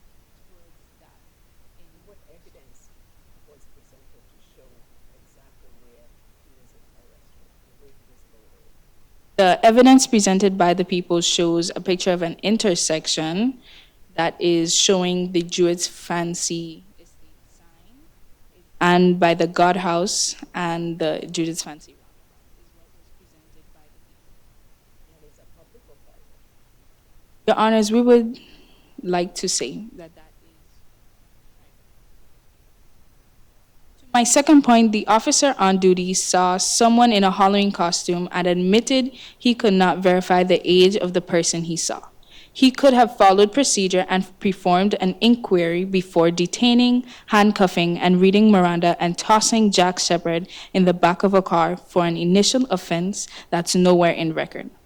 Rather than calling Jack Shepard's parents forthwith, as procedure states, and as required of 481B, the officer went to investigate a party miles away from the station, miles away from Jack's original location, and miles away from Jack's home. The record also does not reflect any questions of permission. What are the elements that had to be proven? The evidence that has to be proven at the trial is the age of my client, Jack Shepard, the location, and whether it was public or private, and whether Jack could be convicted at the crime, and they must prove sufficient evidence towards leading to that decision. The people must prove the evidence in whether Jack Shepard should be committed of the crime. That should be added to that crime. So your position is that Jack was 16 at the time of the arrest? Yes, and Your so that Honors. he did not commit the crime? Your Honors, I'm not saying that my client did not commit a crime. The people must provide evidence that must add to that decision that you made. My third point, while kegs, bottles, and high school age children were seen at the Moon Tower, my client was not. The officer's testimony also does not state that alcohol consumption by underage individuals was observed. And for an attorney general looking to appear tough on crime, there is no report of any minor present at the Moon Tower party where a violation of Section 1191 could tangibly and verifiably have occurred, being arrested or charged. Also, in Sections 1191, loitering and engaging in actions listed by my client was too far away to be engaging in any unlawful consumption. The officer may have been doing his job, but the choice to prosecute Jack Shepard with questionable evidence that leaves doubt in not the officer's fault, it is the person demanding the prosecution of one specific minor who just happens to have the surname as someone with whom the Attorney General has a political rivalry with. Also, the government, we are required to view the evidence in the light most favorable to the people. And the people presented evidence. Are you expecting us, or are you asking us to look at the weight of the evidence, or to look at the credibility of the witnesses? Yes, Your Honors, I am asking you to look at the credibility of the evidence. Your Honors, I see that my time has elapsed. May I ask 15 seconds to conclude? The evidence against Jack Shepard is insufficient on multiple elements and is for these reasons that the court should vacate the Moot Superior Court's ruling. Your Honors, thank you for your time.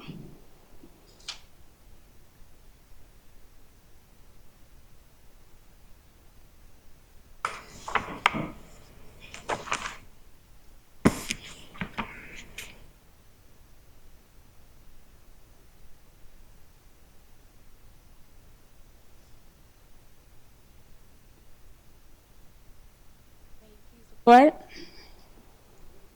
The Moot Superior Court incorrectly interpreted 14 VIC 1191 C, D, and E as shifting the burden of proof requiring my client to resist an affirmative defense. The interpretation of those portions and the analysis of the statute as a whole, when applied to the facts of this case, show why the verdict should be overturned for the following reasons. The burden of proof cannot be placed on my client before the people satisfy their burden. As a whole, 1191 cannot be applied, nor can the burden shift on only speculation. My first point, Your Honors.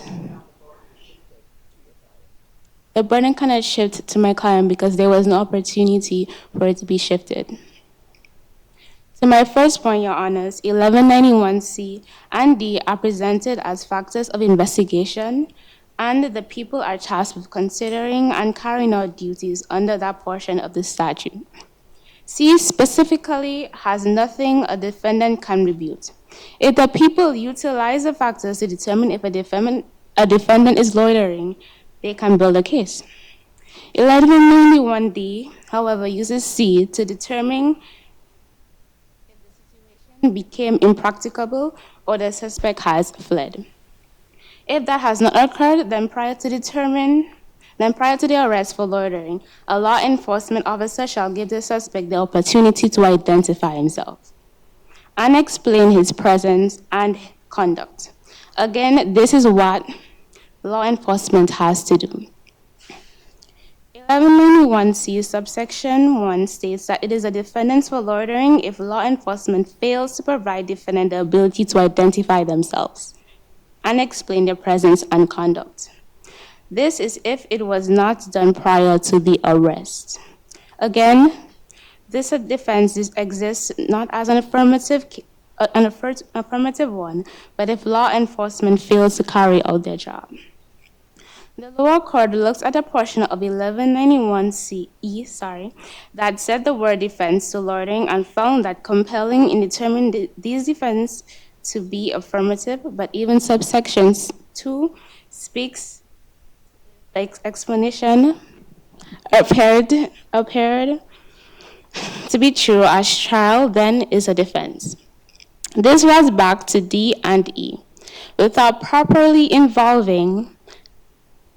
properly providing for the explanation of his identity, his presence, and his conduct, there is no affirmative defense, but a failure to provide enough evidence to shift the burden. If this court views 1191E in the same manner as the lower court, then, as stated in Garvey People, we must consider the context, placement, and structure of words within the statute. If we look at the entirety of 14 VIC 1191, even beyond the statute providing it explicitly, some aspect of the burden can shift, but only if the people provide evidence that needs to be rebuted. According to Larry v. U.S., unless it can be asserted with reasonable confidence that the presumed fact is more likely than not to flow from the proved facts on which it is made to depend. The people have two facts that are presumed has not been proven to flow from. My client was waiting for a ride to go to a party. At a later point after an arrest that could not reasonably stem from this fact, the officer saw kegs at the Moon Tower miles away from he was initially from. Following back to Larry v. U.S. and coupling with Powell v. People to say that Shepard must prove he did not have intent to drink when found in nothing to indicate the ability to drink miles away from where the drink was is irrationally illogical and arbitrary. If we have to view the evidence most favorable to the government, isn't it sufficient that all of the elements of the crime had been proven at trial? Can you rephrase your? We know that Jack was 15 at the time he was seen by the police officer. He was in a costume and he fled. When the police officer arrived, he fled and he had shouted, "Let's party." And this all took place after 10 o'clock. Wasn't that sufficient so that there is a burden shifting to your client? There is no burden shifted to my client unless the police officer was given it to him. The police officer did not ask Jack his identity, but only his presence. He asked, "What are you doing at this time of night?" Not who are you, and not who are you. To my second point, Your Honors, in Ubiles v. People, Powell v. People, or Gare v. People, each of these defendants were seen operating a motor vehicle while intoxicated, which was proven later, seen on video with a gun leaving the area of a shooting and identified by the person whose ear they damaged in their altercation, respectively. They were present at the scene and engaged in the illegal action. My client was removed from the possibility of being able to drink. Anything else the people will provide is just speculation. It is remote, distant, and honestly nonsensical, quoting Dupini v. Tyson. Speculation if this is to be constructed as the legislature intent behind 1191. Even if Jack Shepard had some duty of production, none of the evidence in the record establishes facts that prove breaches of 14 VIC 1191 beyond a reasonable doubt. In Davis v. People, the lower court determination is reviewed de novo, affirming the conviction if any rational finder of fact could have found the essential elements of the crime proven beyond a reasonable doubt. Even if the word location is not stated in the statute, the jury instructions or the charging document, if only logically follows that it to be charged with any aspect of 1191B. Not only unlawful consumption of alcohol, you must be in a place in which you are allegedly loitering, able to actually do the act that is illegal. In brief, the burden may shift, but the people must provide a rebuttal, logical situation, and theory to do so. 1191 does not provide.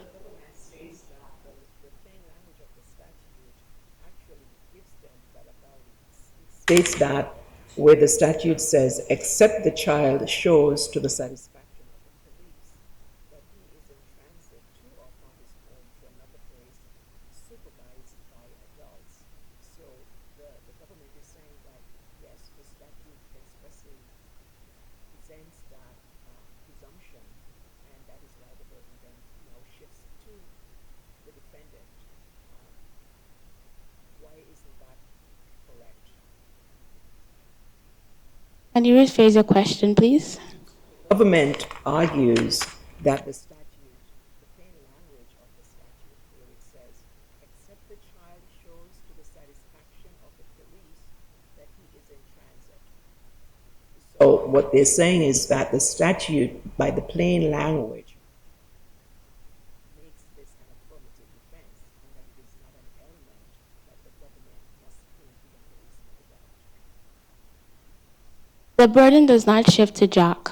It shifts upon except the child shows to the satisfaction of the police. Yes, the police saw him fleeing. In his perspective, he saw him fleeing, but he did not ask him what was the conduct he was doing. He was only asking for his presence. Your Honors, I see that my time has elapsed. May I grant it some time to conclude? It is for the aforementioned reasons that this court could vacate the Moot Superior Court's ruling and install judgment in favor of my clients. Your Honors, thank you for your time.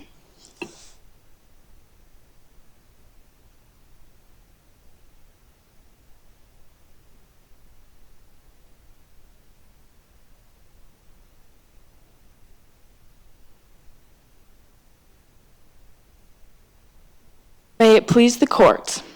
The Moot Superior Court should be affirmed because there is sufficient evidence to prove Jack was loitering because he was found on a public street on a night after 10 p.m. in which he was 15 years old. He fled from police once they arrived at the scene, and he had intention to illegally consume alcoholic beverages.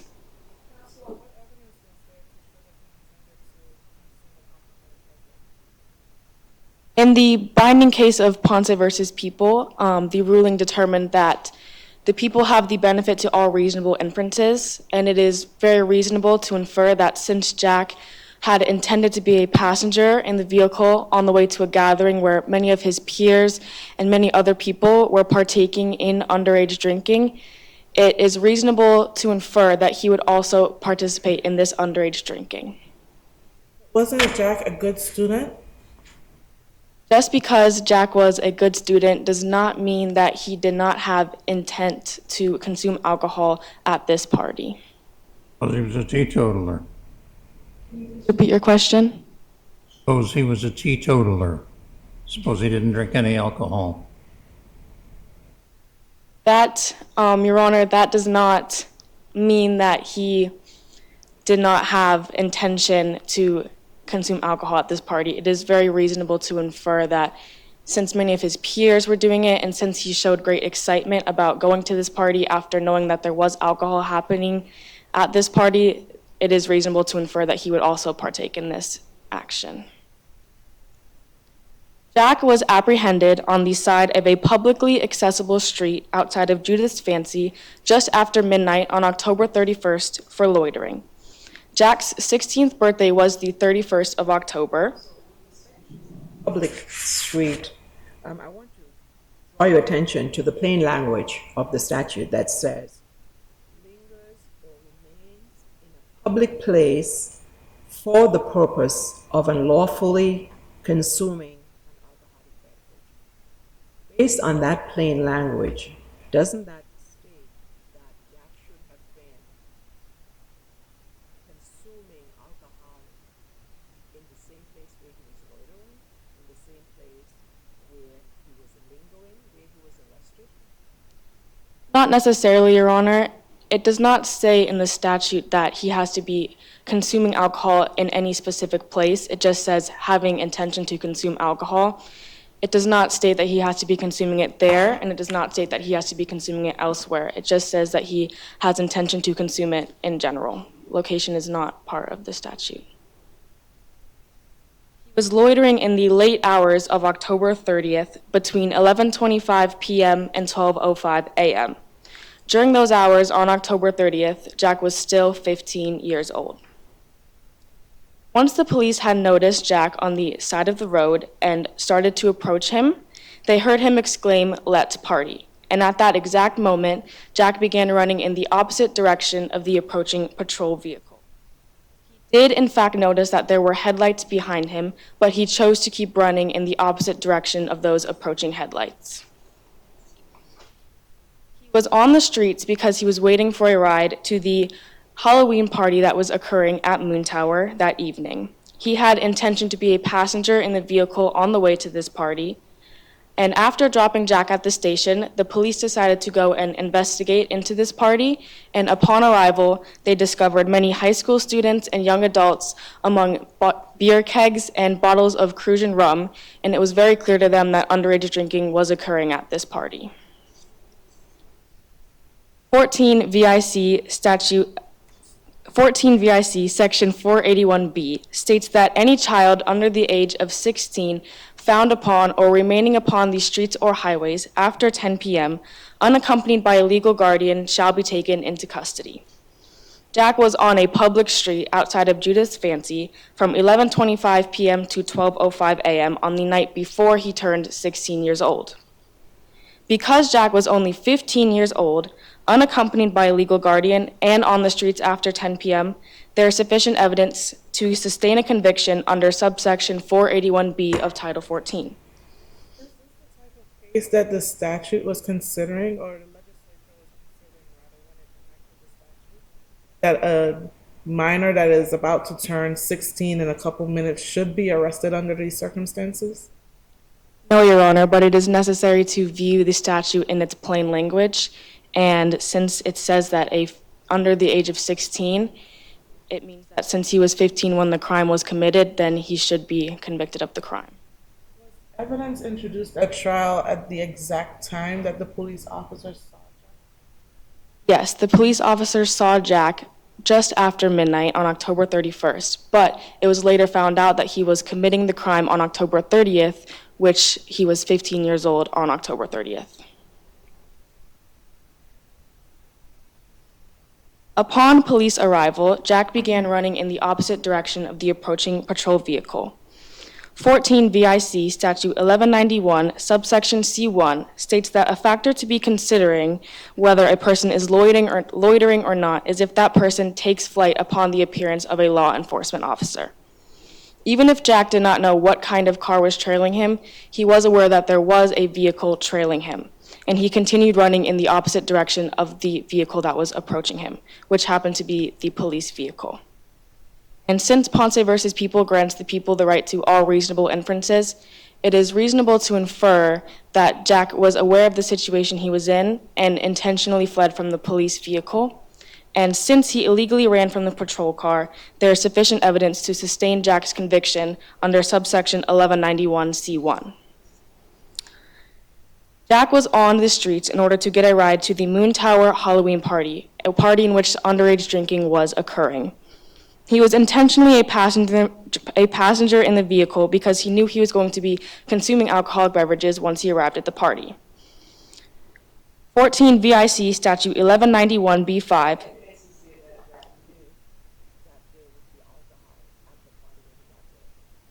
There was a conversation between Jack and the friends that were going to be at the party and take him to the party that there was alcohol at the party he was going to.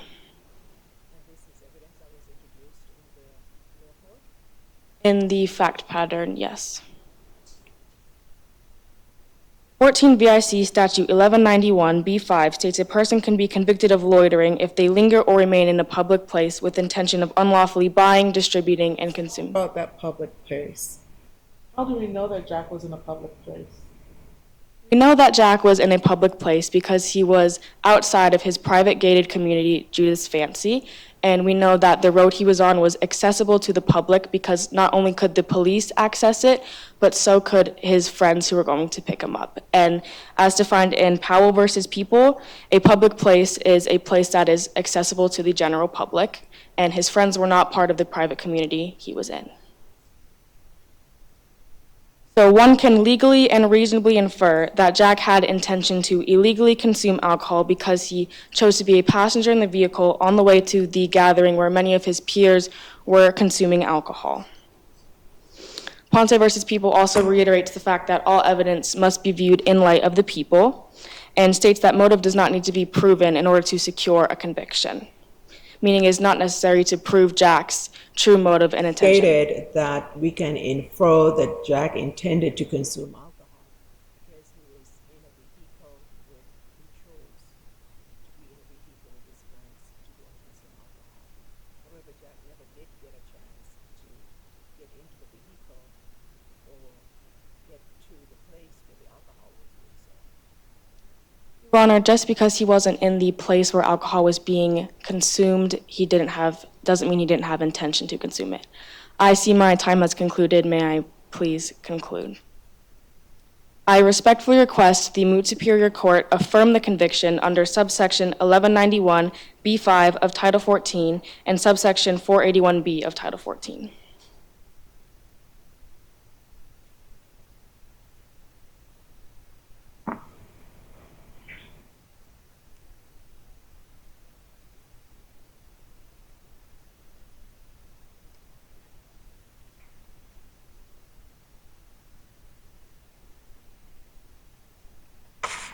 May it please the court. Our position is that the lower court was correct in placing the burden of proof upon the defendant to prove subsections 1191 C, D, and E as affirmative defenses. This burden should lay on the defense because, firstly, the provision is not an element of the crime, And secondly, the provisions bear the statutory hallmarks that show the legislature intended for the defense to prove those facts. On the night of October 30th, 2021, a 15-year-old Jack Shepard was seen loitering by a Virgin Islands police officer in the vicinity of Judith's Fancy with the intention of attending the Moon Tower party, a place where alcohol was illegally being distributed to minors. Upon seeing a police car, Jack took flight and was subsequently charged with loitering on the streets and loitering pursuant to 23 VIC 481B and 14 VIC 1191, respectively. We disagree with the defense about the legislature's intent when it pertained to the statutory language, except the child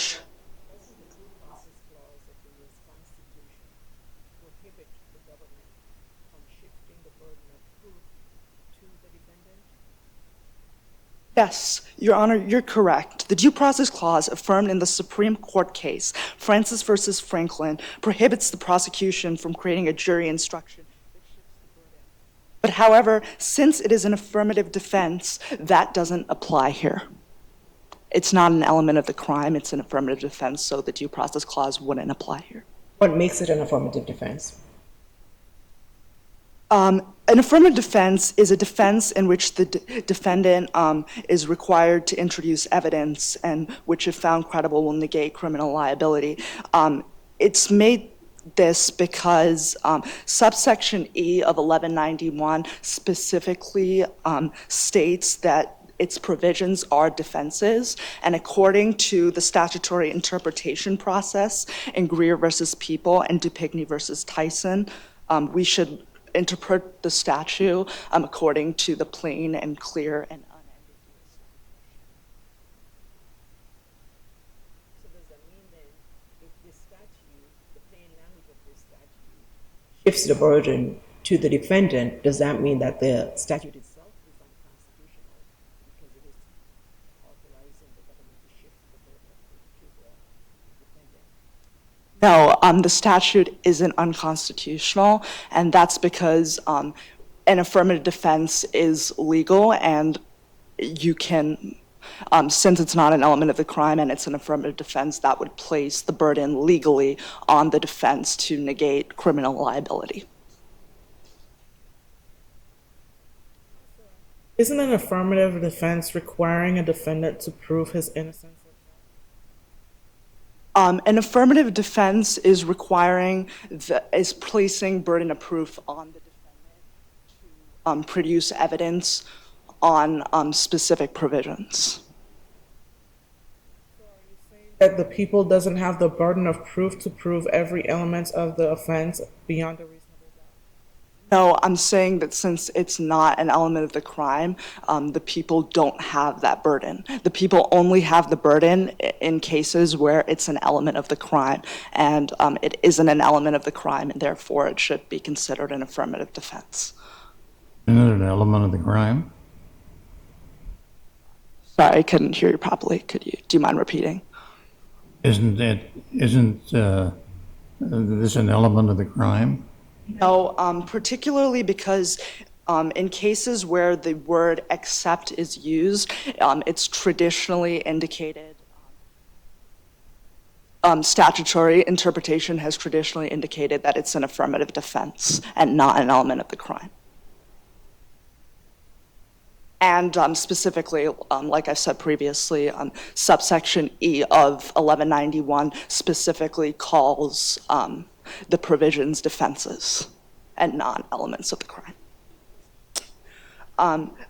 In Maricopa County, a case that discussed burden of proof under similar circumstances, an Arizona Court of Appeals decided whether a juvenile had violated a 10 p.m. curfew. When determining where the burden of proof lies, the court stated, a defendant who relies upon an exception to a criminal statute made by proviso or distinct clause has the burden of establishing and showing that she or he comes within that exception. Furthermore, the court stated, the state is not required to prove negative statutory exceptions. According to the Arizona Court of Appeals, such exception is a matter of the defense where it is not an ingredient of the offense. Similarly, in the case before the court today, the defense relies on a negative statutory exception to prove innocence. The use of the word except makes this very clear. In accordance with the analysis in Re Maricopa, the defense is required to prove that the child was in transit to his home or to a safe place where he would be supervised by adults, and therefore the burden of proof lies on the defendant. Furthermore, it is important to note the provision contains hallmarks that show the legislature intended for it to be proved by the defense. In the binding VI Superior Court cases, Greer versus Tyson, the process of statutory interpretation was laid out. During the procedure, one should first look for the law's intent. Both courts found that if the language is plain and clear, it should be interpreted as such. In most cases, the use of the word exception has traditionally indicated a statutory intent to create an affirmative defense. The structure of the statute, as well as its placement and context in which the word except are utilized, show no indication that the legislature wanted to stray away from this traditional interpretation. Subsection E of Statute 1191 specifies that its provisions are defenses. Therefore, the statute in its plain context reads that these provisions are affirmative defenses and not elements of the crime. The legislature intended for the statute to be, or that subsection of the statute to be an affirmative defense. Shouldn't the legislature have stated it should be or it shall be an affirmative defense for the defendant to blah, blah, blah? Not necessarily, Your Honor. By calling them defenses, and in Greer versus People and Dupigny versus Tyson, in that process, the first thing they said we should look at is intent of the law. And it's clear here, based on C and D going hand in hand with E, that these things need to be proven, and therefore we could say, state clear in plain and clear language that's what they meant. Doesn't the statute require that the person explain his presence and conduct? I couldn't hear you very clearly. Do you mind restating your question? Doesn't the statute require that the defendant explain his purpose and his presence and conduct? Yes, and he was given that opportunity once he was detained in the vehicle and once it was proved that he is not a threat anymore to explain that. And he said he was going to a party where alcohol was being consumed. He did not make any reference to the fact that his parents know where he is or that he was on his way home. He said that he was underage to be consuming alcohol and he was heading to that party.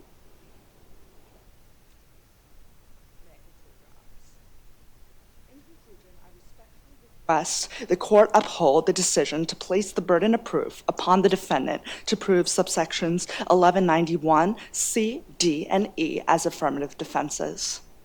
Thank you, Your Honors, for your time.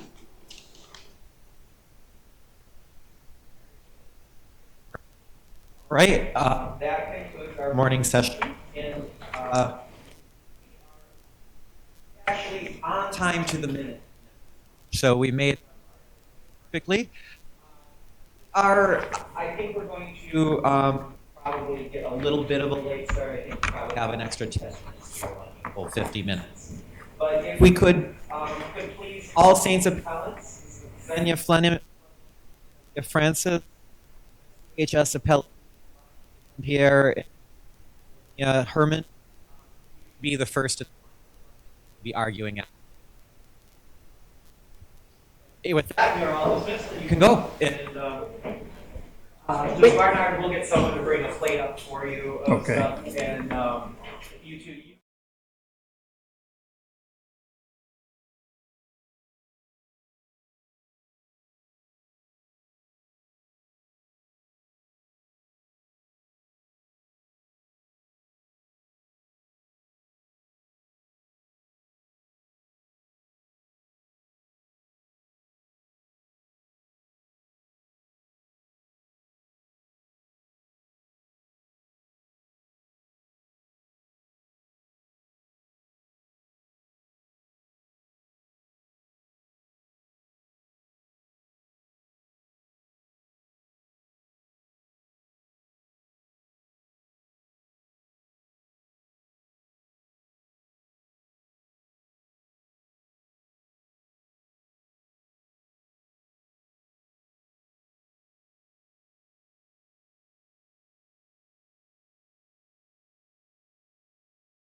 and appellant to appearance on the record.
Alternate.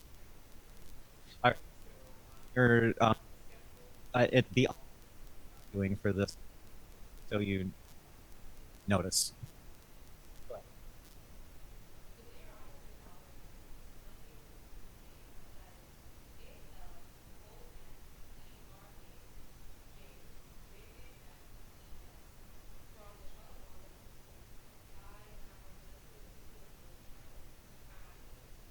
Will be addressing whether the interpretation.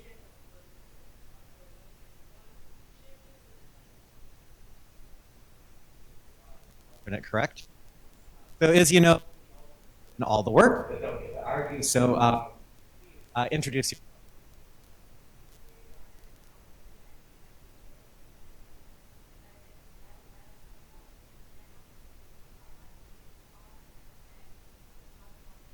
As an alternate this round. Choose.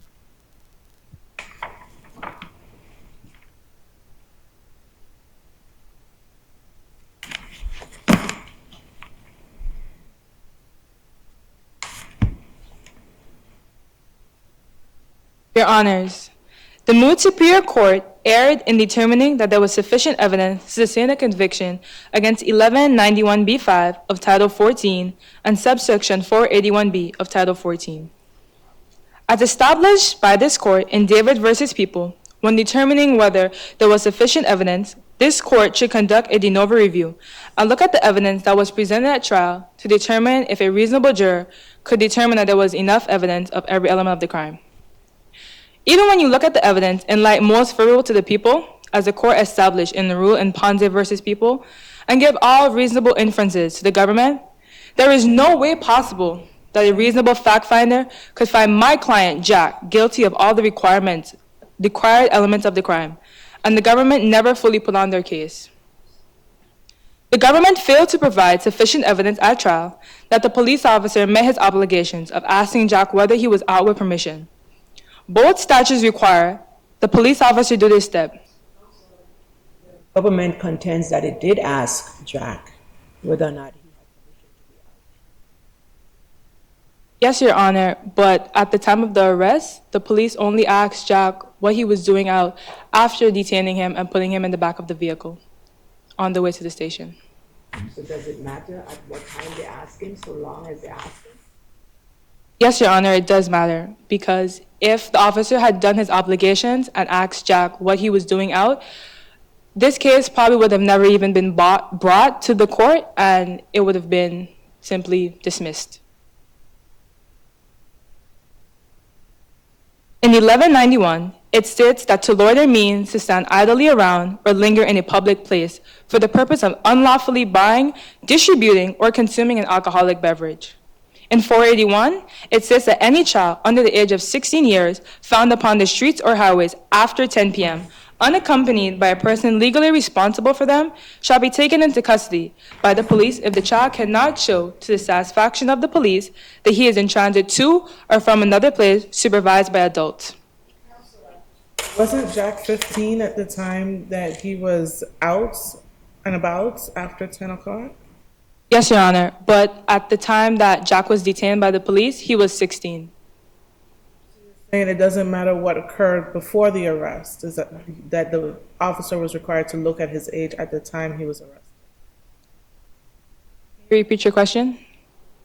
Saying that it doesn't matter what age he was before the arrest, that the officer should only look at his age at the time he was arrested? No, Your Honor, that's not what I'm saying. I'm simply stating that my client wasn't loitering. He was waiting on the side of the street, well, not the street, the private entrance to his gated community for his friend to come and pick him up.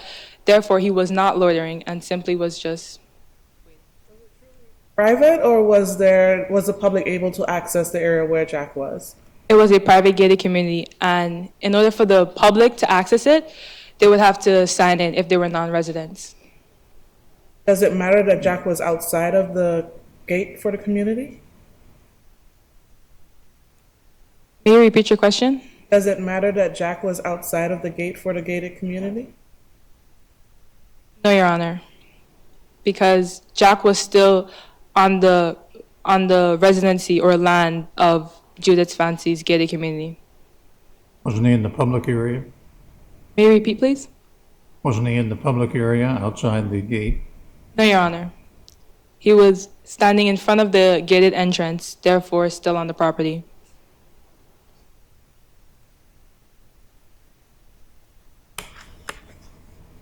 The police did not ask Jack what he was doing until after he was detained and on his way to the station. The government did not provide sufficient evidence and the case should be overturned. The police did not once ask Jack what he was doing nor his age. Jack complied with the officer's orders and did not resist arrest. The officers had ample time to ask Jack what he was doing. It was the officer's duty to ask Jack what he was doing there, and the fact that the police did not do what was required under the statute meant that the case should have been thrown out and probably not even brought to trial. The government brought it to trial for it because of the political ambitions of the district attorney. As Your Honor, look at the evidence that was presented by using the de novo standard of review, as the court outlines in David versus People, you will see that the government failed to show the required elements of 481B, which are that he's under the age of 16, he's on the streets or highways, a public road, it's after 10 p.m., and that he cannot show to the satisfaction of the police that he is in transit to or from his home to a place supervised by adult without the permission of his parents. In this case, all of the elements cannot be proved. First off, Jack turned 16 that night. At the time he was taken into custody, 12:05 p.m. Sir, wasn't Jack 15 at the time that he was idling outside of the Yes, Your Honor, but my client was not idly standing around. He was not even there for a long period of time. He was simply waiting for his friend to come and get him. Secondly, Jack was on a private property of Judith Fancy, where he and his family lived. He was on a private gated entrance to a road of a gated community, no place close to posing any threat to the public, not like in VI versus BVM case, where he was in a private place that was so close to endangering others. So we are required to take the evidence to view it in a light more favorable to the government. And the government did put on evidence that there was alcohol at the location where Jack was killed. Why isn't that sufficient evidence of his alcohol consumption? Well, Your Honor, we are looking at it in light most reasonable to the government, but that is too big of a stretch to say that my client was going to the party with the intent to drink alcohol.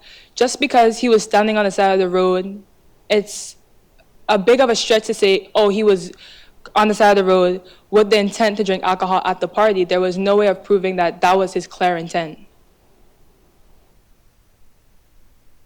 Third, Jack was waiting for a ride, not idle or lingering for long. He was actually running towards his friend's car to leave when he observed the police.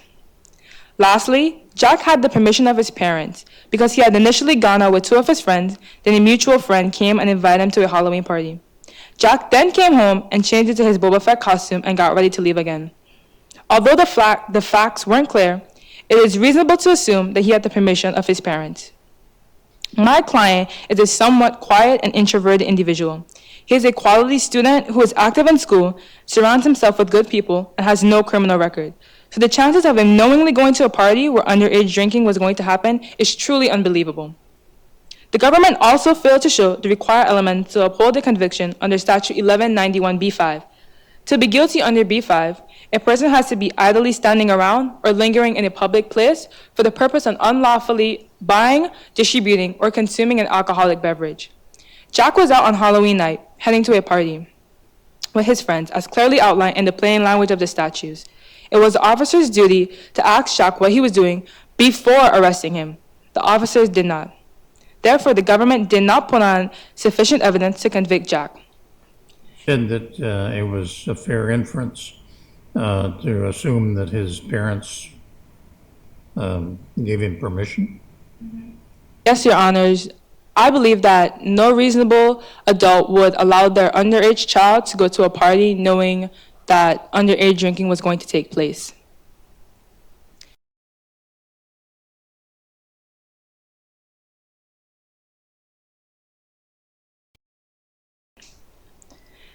No way he could be guilty beyond reasonable doubt by a reasonable jury of all the elements of the crime.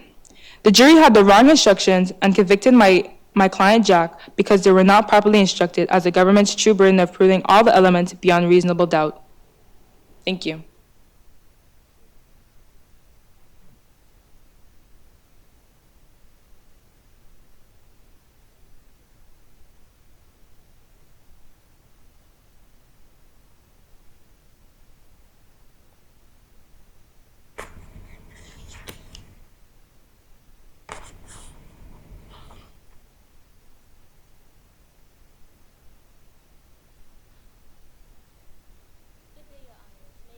Court? Your Honors, the Moot Superior Court did in fact err when it interpreted the statute to place the burden of proof upon the defendant to prove subsection 1191 D, C, and E as affirmative defenses. The burden was on the government to prove all elements of the crime, including that the police officer had asked Jack whether he had permission from parents to be out at that time. In our justice system, the presumption of innocence is a fundamental principle that requires the government to prove every element of the crime beyond a reasonable doubt, and is protected by the 5th, 6th, and 14th Amendment of the U.S. Constitution.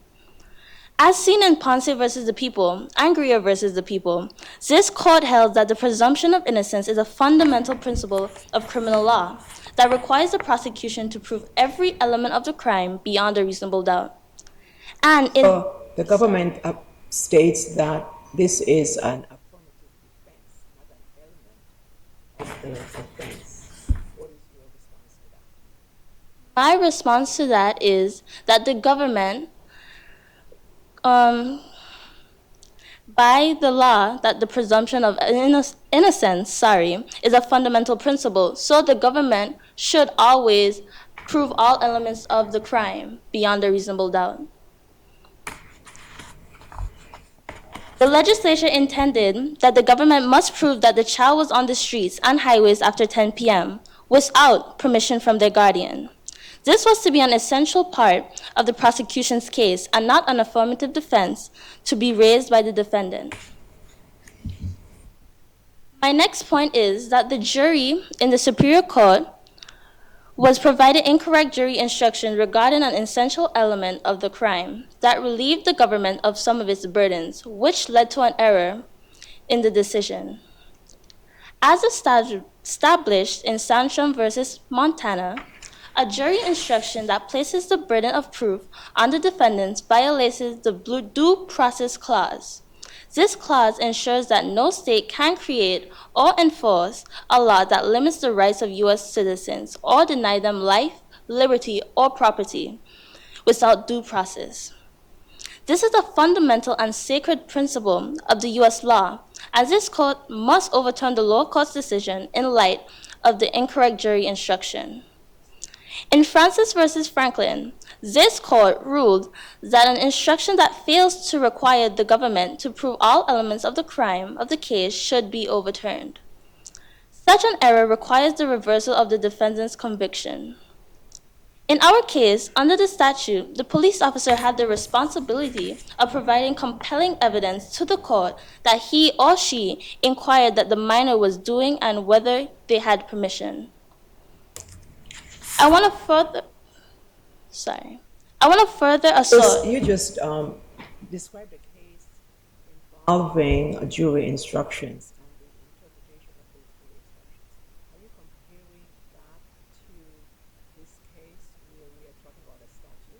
How is that comparable? I am comparing the fact that this court provided an incorrect jury instruction that led to the decision that the jury made on Jack to be incorrect. So, the previous case that I mentioned, since they overturned it due to this mistake, this court should do the same.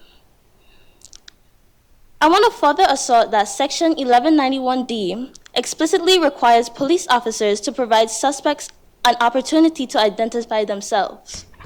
Unfortunately, in this particular case, the arresting officers failed to uphold this fundamental step and deprived Jack of the chance to explain himself. Instead, Jack was immediately handcuffed and subjected to questioning without any opportunity to assert his innocence. If Jack was innocent, why didn't he speak up and say that he had permission?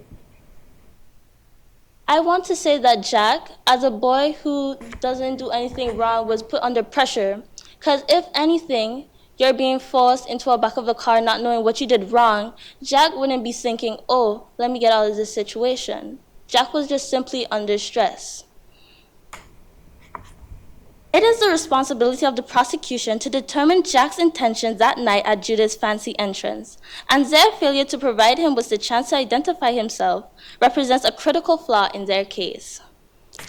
Section 1191E does not relieve the government of its burdens to prove all of the elements of the crime and following the requirements of inquiring before making the arrest for loitering.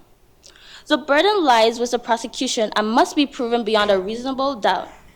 The section speaks to additional opportunities for the defendant to justify and excuse their behavior, but the government must have met its burdens of following the statute, which requires asking before arrest. In conclusion, I urge the court to consider the incorrect interpretation of the statute by the lower court in this case, which led to jury instructions that shifted the burden and put it on Jack. It is critical to avoid setting a bad precedent and avoid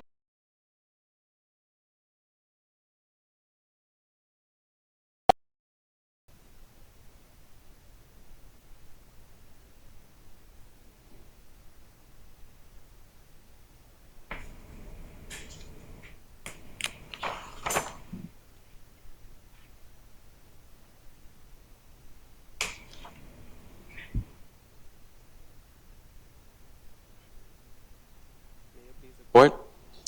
Your Honors, the lower court correctly found that there was sufficient evidence to sustain Jack Shepard's conviction for loitering under Title 14 Virgin Islands Code, Section 481B, and Title 14 Virgin Islands Code, Section 1191. The Superior Court's ruling should be affirmed for the following reasons. Firstly, Jack Shepard was found on public property while underage. Secondly, Mr. Shepard showed express intent to violate Section 1191B. And third, the defense had the benefit of needing little evidence, but still failed to provide it. To my first point, Jack Shepard was not only found on public property, he was also underage. The side of the appellant might want you to believe that Mr. Shepard was not loitering because he was on private property. But the fact is, Mr. Shepard was about 100 yards away from that gated community, where the road is now accessible to the public. The road on maps and in the photo submitted into evidence is listed as Highway or Route 751. This very court in Wallace v. People stated that Section 3B of Title 20 is an express recognition by the legislature that private roads in this territory are generally only that in title, but in practice public. By presenting the highway map and footage taken by a voluntary street view mapping service of the area where Shepard was found as evidence, This details the area where he was found as public. Opposing counsel may also want to dispute his age, but the record is clear by our words of implication. Shepard's own attorney stated that Jack Shepard was a 15-year-old minutes from turning 16. Sure. Is this statute one that the legislature intended for a 15-year-old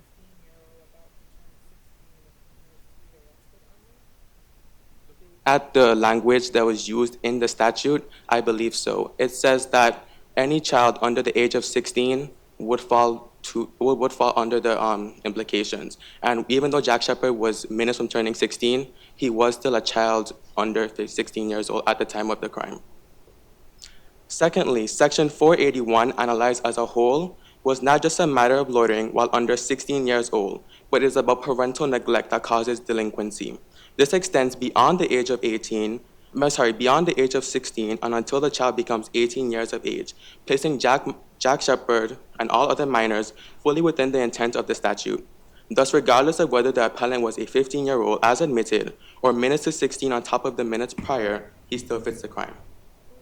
about the intent to consume alcohol? What evidence was introduced at trial to show that Jack intended to consume alcohol?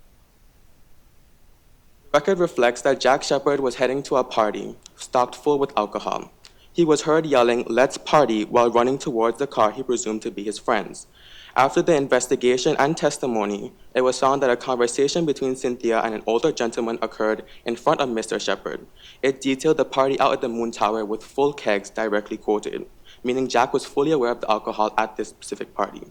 Wouldn't the language of the statute suggest that he had to have that intention to consume alcohol at the same location where he was loitering? Honors, looking at the language of the statute, nowhere does it state that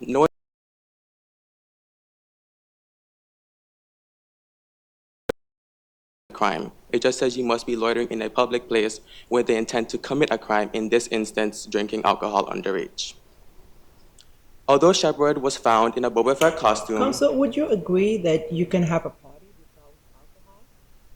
Yes, Your Honors, but this specific party detailed the full kegs with emphasis. It was not focused on costumes, and Jack Shepard, the record reflects Jack Shepard and his friends were looking for parties around the island. However, they went to this specific party because they knew there would be alcohol. Although Jack Shepard... Even if they went to this party and there was alcohol,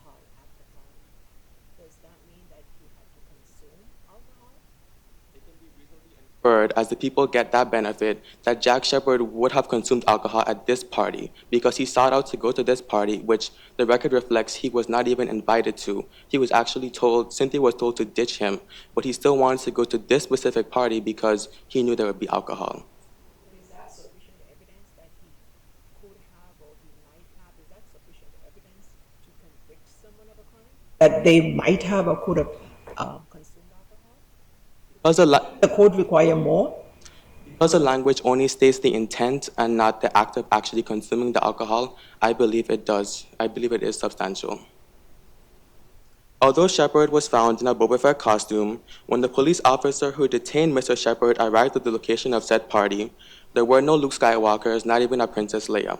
The only thing in abundance was alcohol and teenagers and young adults.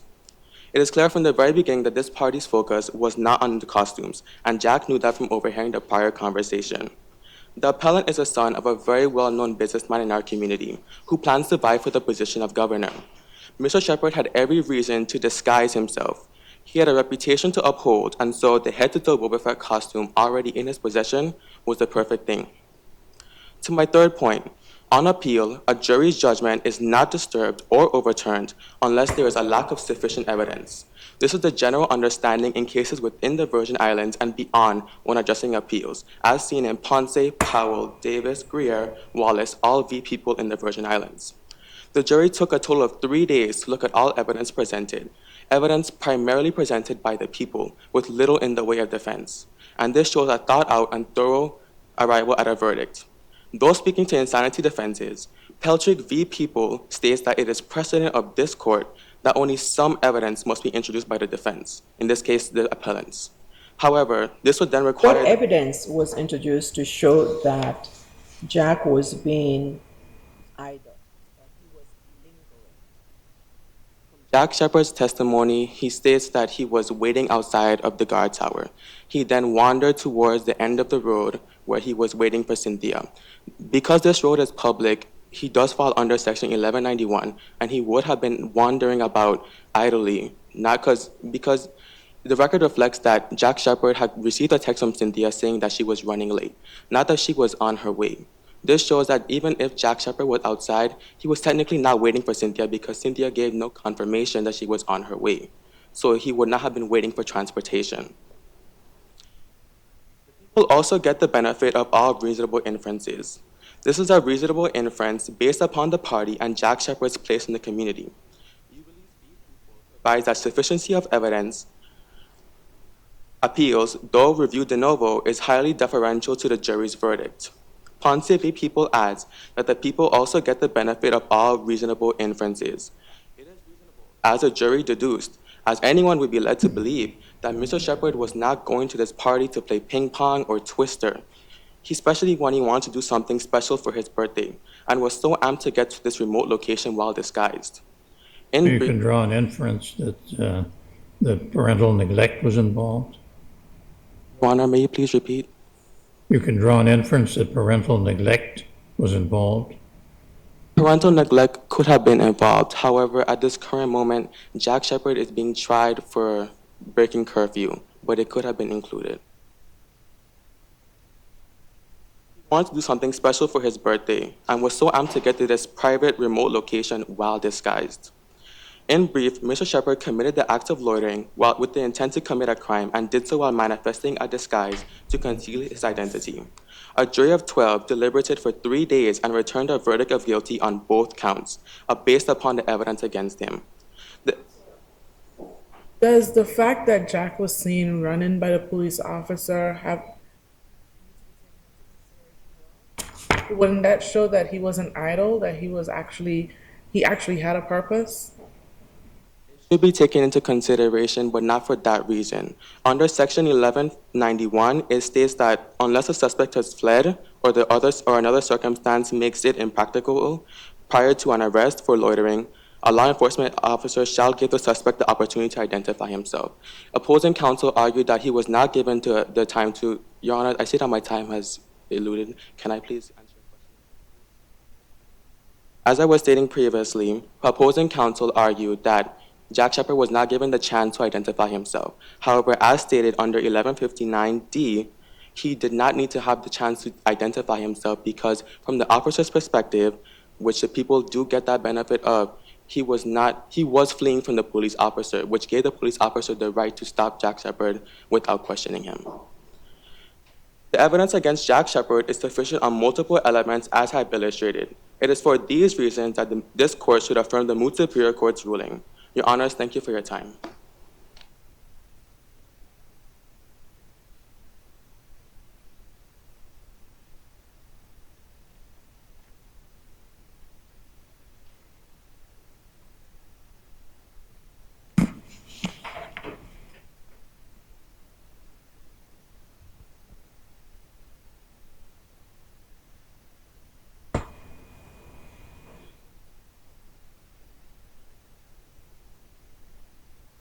May it please the Court. The Moot Superior Court's interpretation and application of Section 1191, C, D, and E as requiring an affirmative defense in this case specifically is correct for the following reasons. 1. While Shepard's explanation at the time was believed, what was found did not dispel any concern or alarm. 2. Even if the burden does not shift entirely, some defense must be provided. To my first point, Nisby People and Sandstrom v. Montana note that in some circumstances, the burden of proof can shift to the defendant. This is usually looked at as the burden of production shifting and not the burden of persuasion, which remains with the people.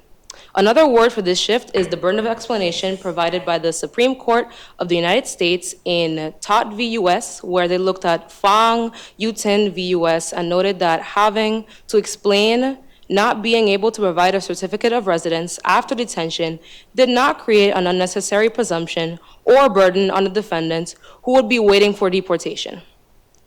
The burden of production is some evidence or explanation to disprove or provide a defense against the presumption provided by the people, shifting the burden back to the people.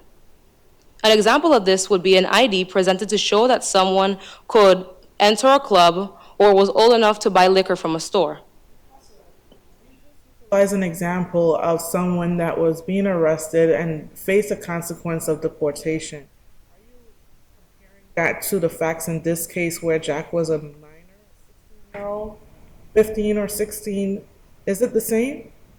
Could you restate your question, Your Honor?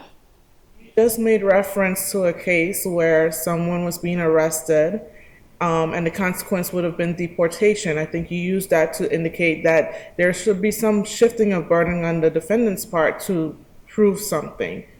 Are you comparing that to the facts in this case where we have a 16-year-old, a minor, and not someone facing deportation, just someone that's trying to be out to celebrate their birthday? Well, Your Honor, I was using that case as an example of the burden of explanation where Jack would have had to at least provide some evidence. But in our case, the burden did shift first when a defendant, from the perspective of the officer, was costumed, moving rapidly, late at night, in an unusual manner, and was held for questioning by the officer. Flight, unusual behavior, and being completely disguised from head to toe are all considerations outlined in 1191C. Under 1191,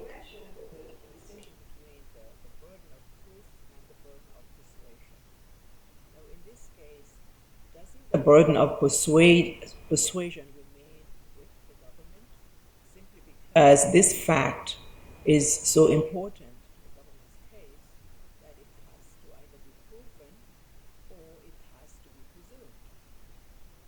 Your Honor, could you restate your question, please? The burden of persuasion in this case, doesn't that remain with the government because the fact that is at issue is so important that it either has to be proven or it has to be presumed?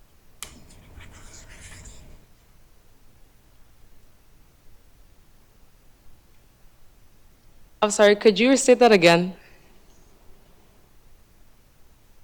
When you started your argument, you mentioned the distinction between the burden of persuasion and the burden of proof. Can you start by telling us the difference between the two? The distinction between the burden of persuasion and the burden of proof.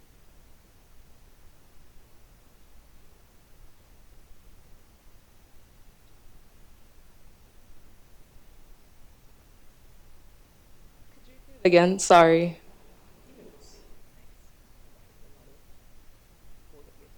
Okay, thank you.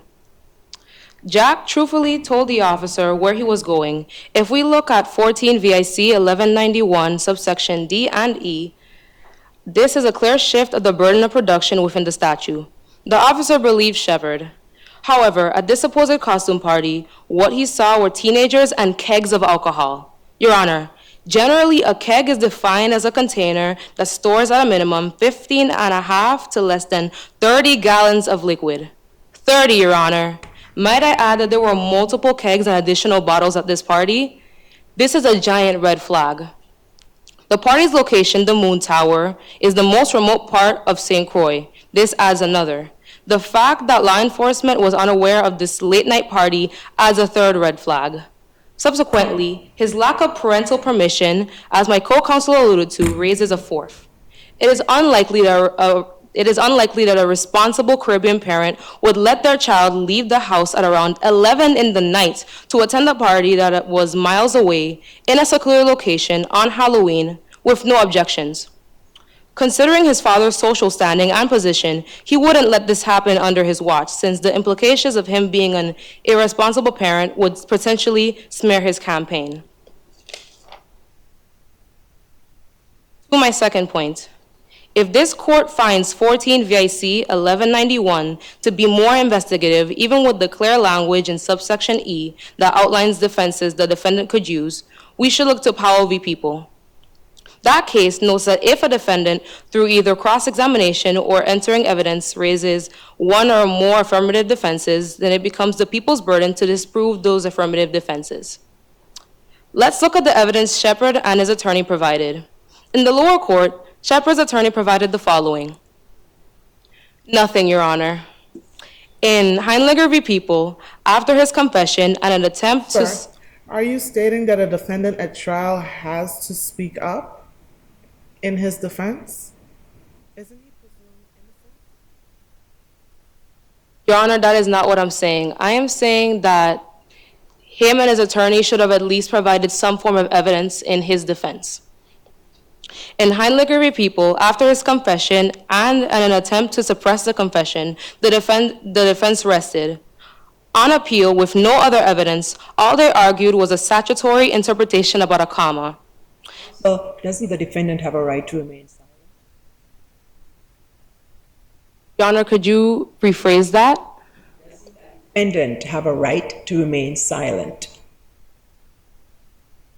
Even if you argue that the defendant had the right to remain silent, when the officer asked him the question and he responded, so obviously that doesn't apply.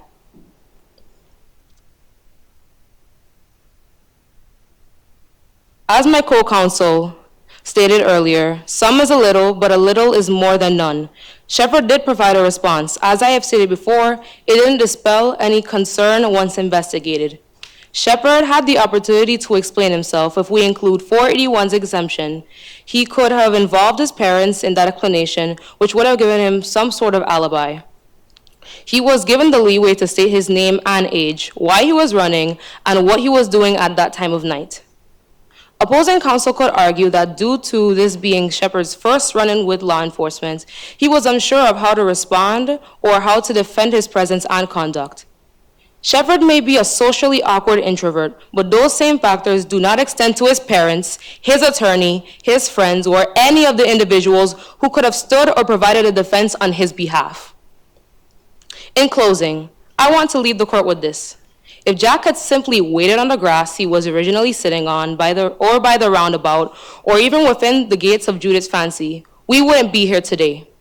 From the police officer's perspective, he saw a figure with a mask running away from a gated community at a time nearing 12 in the morning.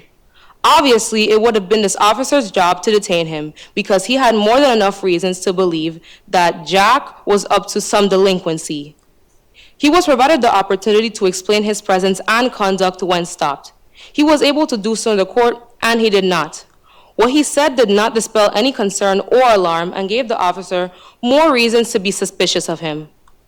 All that he needed was some evidence to clear his name, and every single person that could have given some evidence failed to do so. Even if only a speck of the burden shifted, Shepard and his attorney provided nothing in defense. It is for the stated reasons that this court should affirm the lower court's ruling. Your Honors, thank you for your time.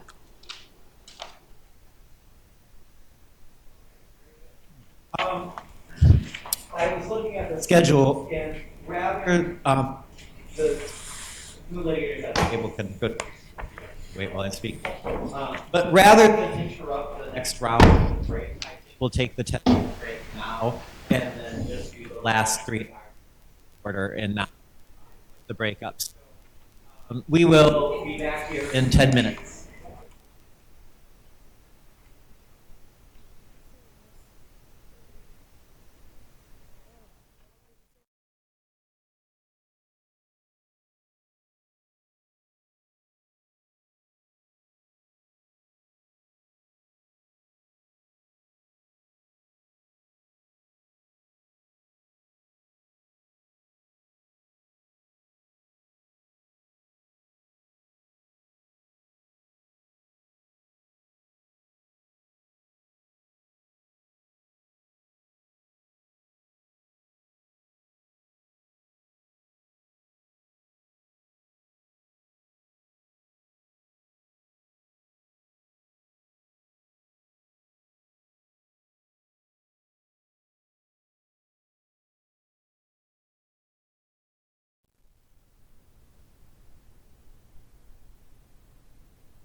need the law firm of Charlotte Amalie High School, representing the appellants up to the left here.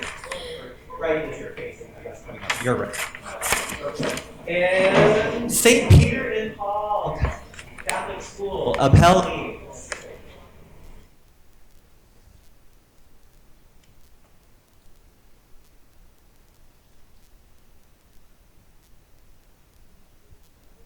Council, notices of appearance.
Right, and I believe you have your team.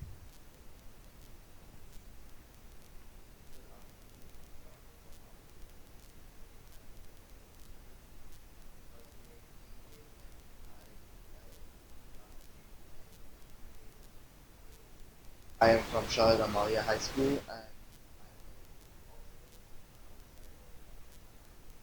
Thank you. Glad that you participated in that. Sorry we won't off everything you and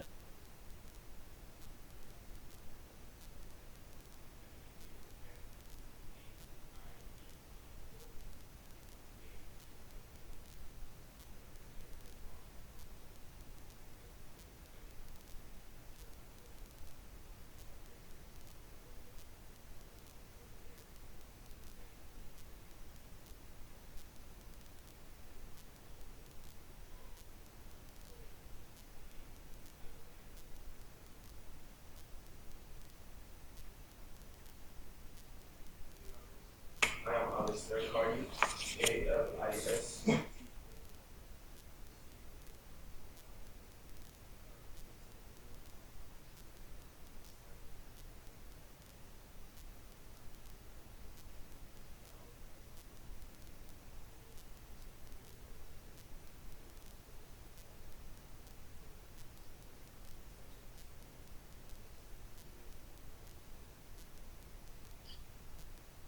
thank you. Could we balance our to the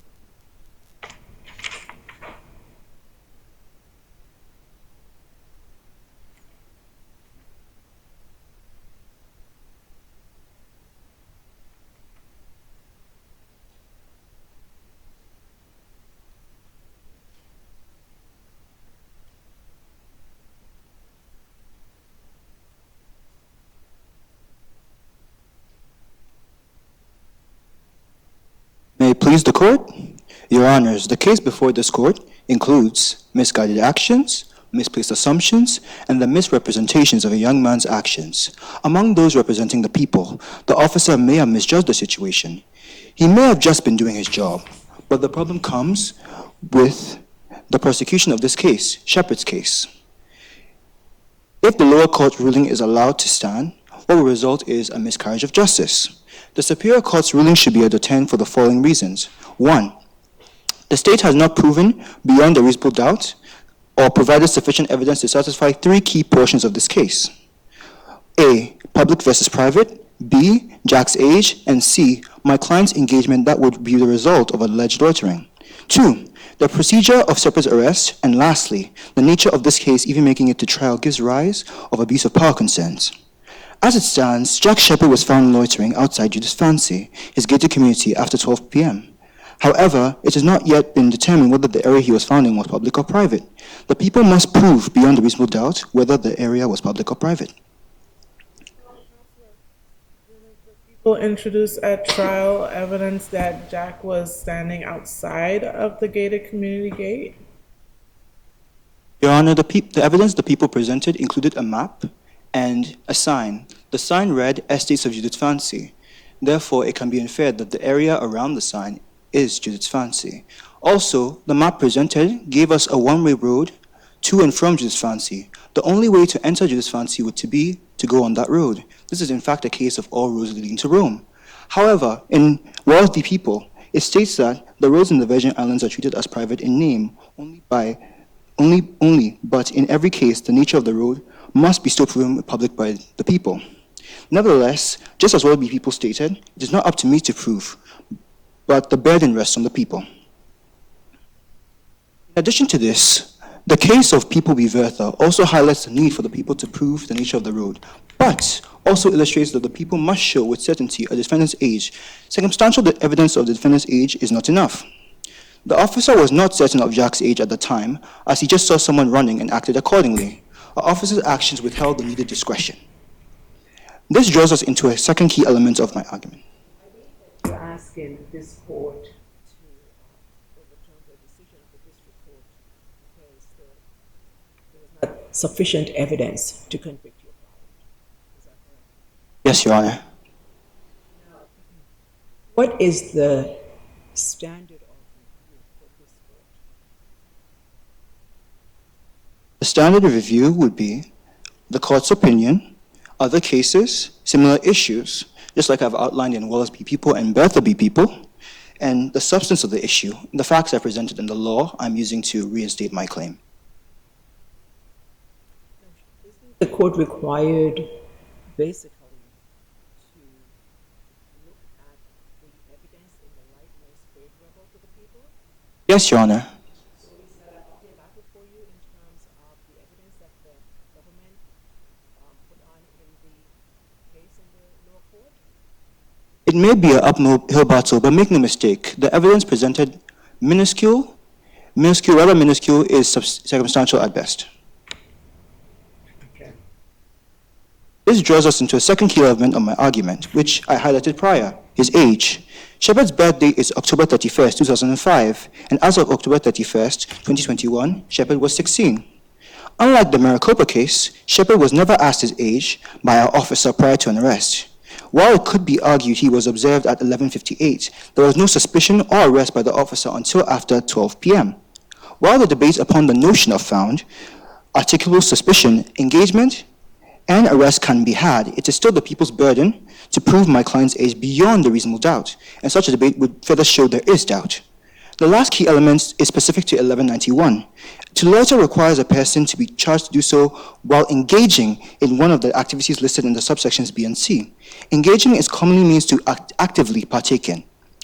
Shepard was not found with cups, shot glasses, alcohol, salt, orange juice, or even limes on his person to show that he was engaging in consuming alcohol just outside the community of Judith's Fancy. The government argues that the statute itself does not have any language pertaining to proximity in terms of where the loitering occurred and where the intention to consume alcohol would be. So what is your argument to that? Even though my opposing counsel addressed that language of proximity is not included, it would be rather absurd to address a crime that is committed in one area to connect to the actions of somebody who is nowhere near or even never reached the area where the crime was committed. The people may not have to prove the motive according to Ponce v. People, but under 1191, it is not just intent or future intent. Purpose is intent, but engaging is action. There is no evidence provided by the people to show that he was. You must be at the location and engaging in a crime to be loitering under 1191.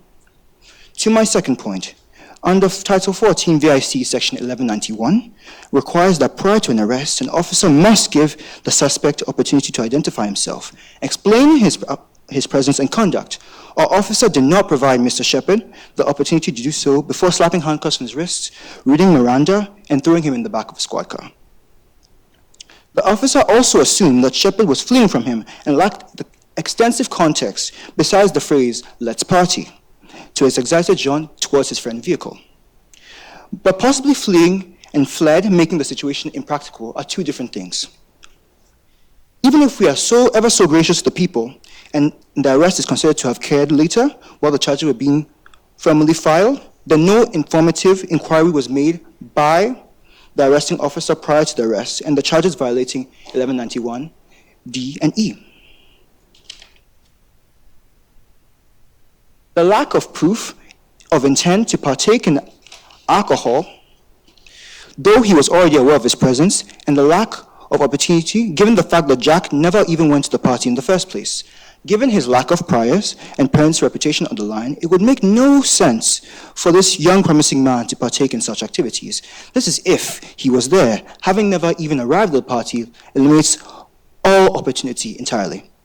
But isn't the record clear that Jack was aware that there would be alcohol at the party? And that his classmates who are also minors, by the way, would be attending this party?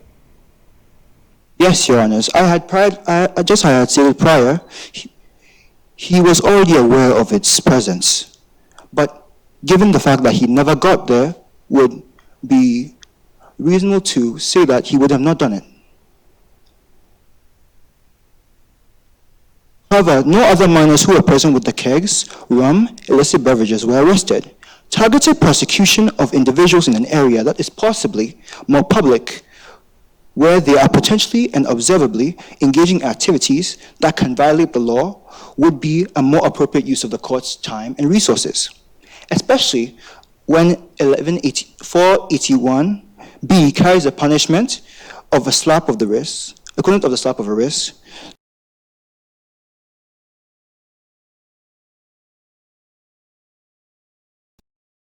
to discredit a political opponent, while Attorney General McCoy is free to be tough on crime, wasting the court's resources on what we see in a political matter is not appropriate. To adapt a quote from the Mandalorian, this is not the way. I believe my time has elapsed. May I be allowed to quickly conclude in about 20 seconds? In short, the evidence against Jack Shepard is insufficient. It is circumstantial at best and non-existent at worst. It is for these reasons that the court should vacate the Moot Superior Court's ruling. Thank you, Your Honors, for your time.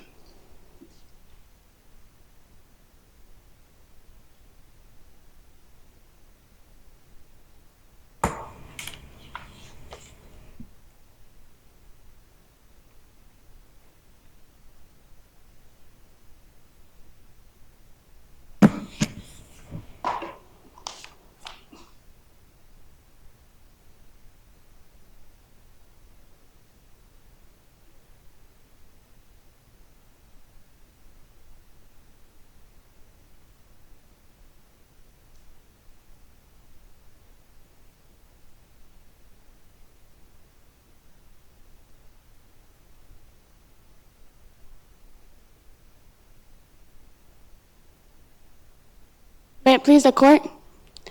Your Honors, the lower court erred when it found there was an accurate interpretation of the statute to place the burden of proof upon the defendant to prove subsections 1191C, D, and E as affirmative defenses.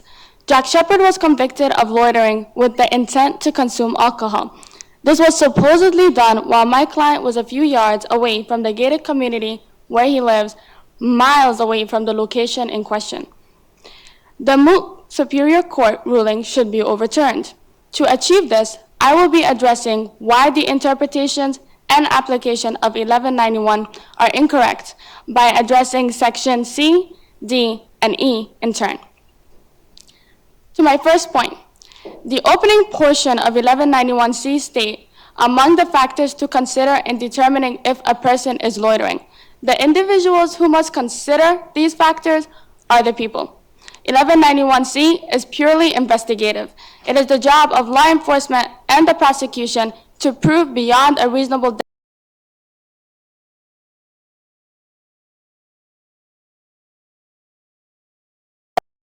that people speak only to location, and even that aspect of the statute, whether the area is public or private, remains unproven beyond a reasonable doubt. Standing, waiting on a ride, on Halloween night in the Virgin Islands is not separately or jointly unusual for a law-abiding citizen at any age, and does not show someone manifestly endeavoring to disguise themselves.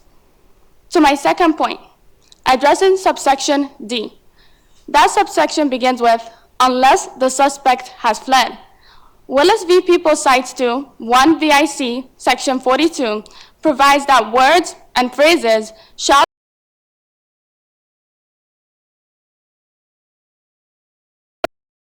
English language. The most common definition of to flee means to escape, evade, or hide. Looking to Greer v. People, if the legislative intent is clear from the language of a statute, no further inquiry is necessary. But determining the meaning of a word or phrase requires consideration of the context, structure, placement, etc. in the statute. My client was not evading, nor was or hiding.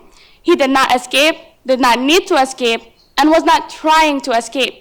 It was obvious he was heading towards a car with knowledge of who was behind him. With no knowledge, I apologize, I misspoke, of who was behind him. Isn't it reasonable for a police officer who sees a person, this is after 11 o'clock at night, in full costume and running away from a gated community, isn't there a reasonable inference that can be made that this person is fleeing?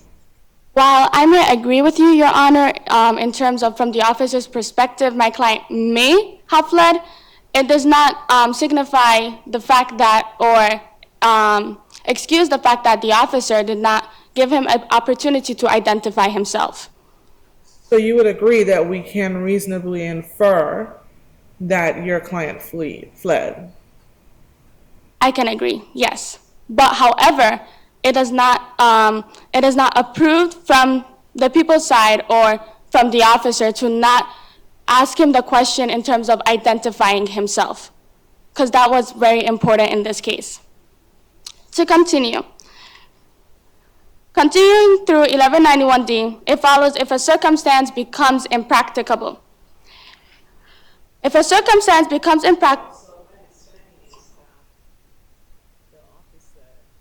Did give the defendant an opportunity to speak after the defendant was in the vehicle. That the officer did give the defendant an opportunity to speak?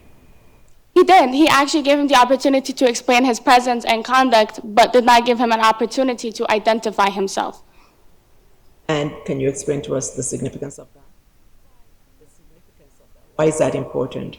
Because as a law enforcement, you are supposed to, as it says in 1191E, going to my third point, 1191E subsection 1 begins with, if the law enforcement officer fails, this is a restatement of subsection D and shows that it remains investigative as it is the job of law enforcement to provide the opportunity to identify oneself and explain their presence and conduct. It is the law for them to, for the law enforcement to give them an opportunity to identify themselves. To continue, I'm going to jump back to my second point. Is that an element of the crime? Is it an element of the crime or is it a defense? Rephrase that question, please. Is it an element of the crime to prove that, or is it a matter of defense to answer the question? Your Honor, am I answering your question correct? Are you asking me if the officer not asking my client the opportunity to identify himself a crime? Yes. In fact, it is, because if Jack was given the opportunity to identify himself, he would have stated he was 16 and not, in fact, taken to court as a minor 15-year-old. To continue, jumping back to my second point, Your Honors, the circumstance in our case was, in fact, viable. My client, however, was not given the opportunity to identify himself and explain. I am confused. Are you saying that the officer gave Jack the opportunity to speak but not to identify himself? The question that was asked on the day of was, what are you doing at this time of day? In terms of, that does not approve the fact, Jack, to identify himself. He wasn't asking him, what is your name or how old are you? he was asking him for his presence and conduct. Was he advised of his rights under Miranda before he was asked those questions?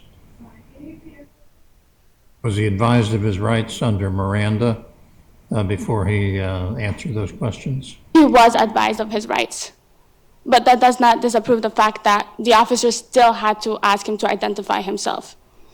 To continue, Your Honors, a person stopped and questioned by the police, whether a law-abiding citizen, as my client was, a witness, suspect, or defendant, is part of the investigative process. It is the job of law enforcement that must provide the opportunity. The burden in D has not shifted. As an additional point, looking once more to Greer, if we look to 1191 C, D, and E, within the context of the whole statute, there is a failure long before those specific subsections and the need for any defense. In 1191A, as it states, loitering is to remain, abide, or tarry in a public place, and in doing so, engage in any one of the activities set forth. My client was not in the area. So to continue, it is the, if this does not occur, then prosecution under 1191 as a whole cannot stand. Because he was not given the opportunity to identify himself, it is due to the officer's lack of adherence to the statute that denied my client explanation at trial.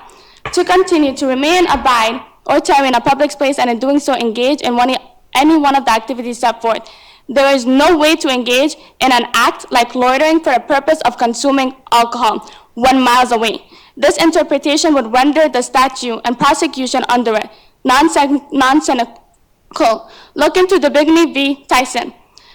In closing, combining points 1, 2, and 3, my client did nothing that should have caused the officer to arrest him, read him his Miranda rights, and quickly put him in the backseat of his vehicle.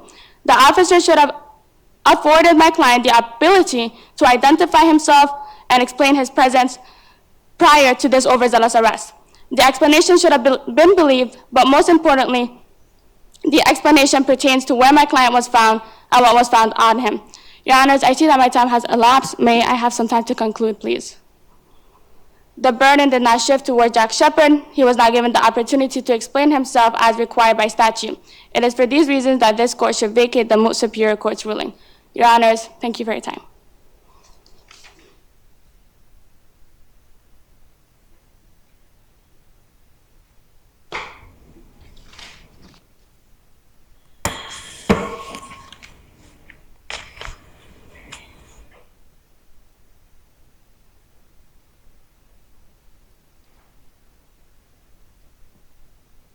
May it please the court. There was sufficient evidence to convict Jack under 481B and 1191B5, and Jack's convictions were proper for the following 3 reasons. First, the evidence shows that at 11:25 p.m. on October 30th, 2021, Jack Shepard, while 15 years old, without the permission of his parents, was remaining on Route 751.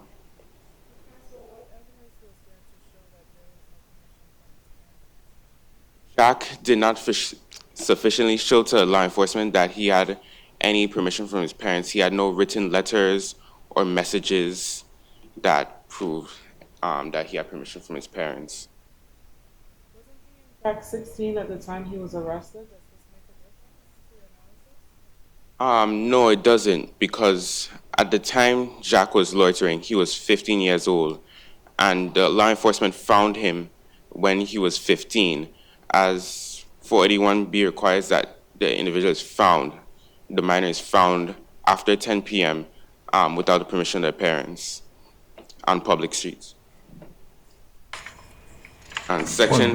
What proof is there that he was 15?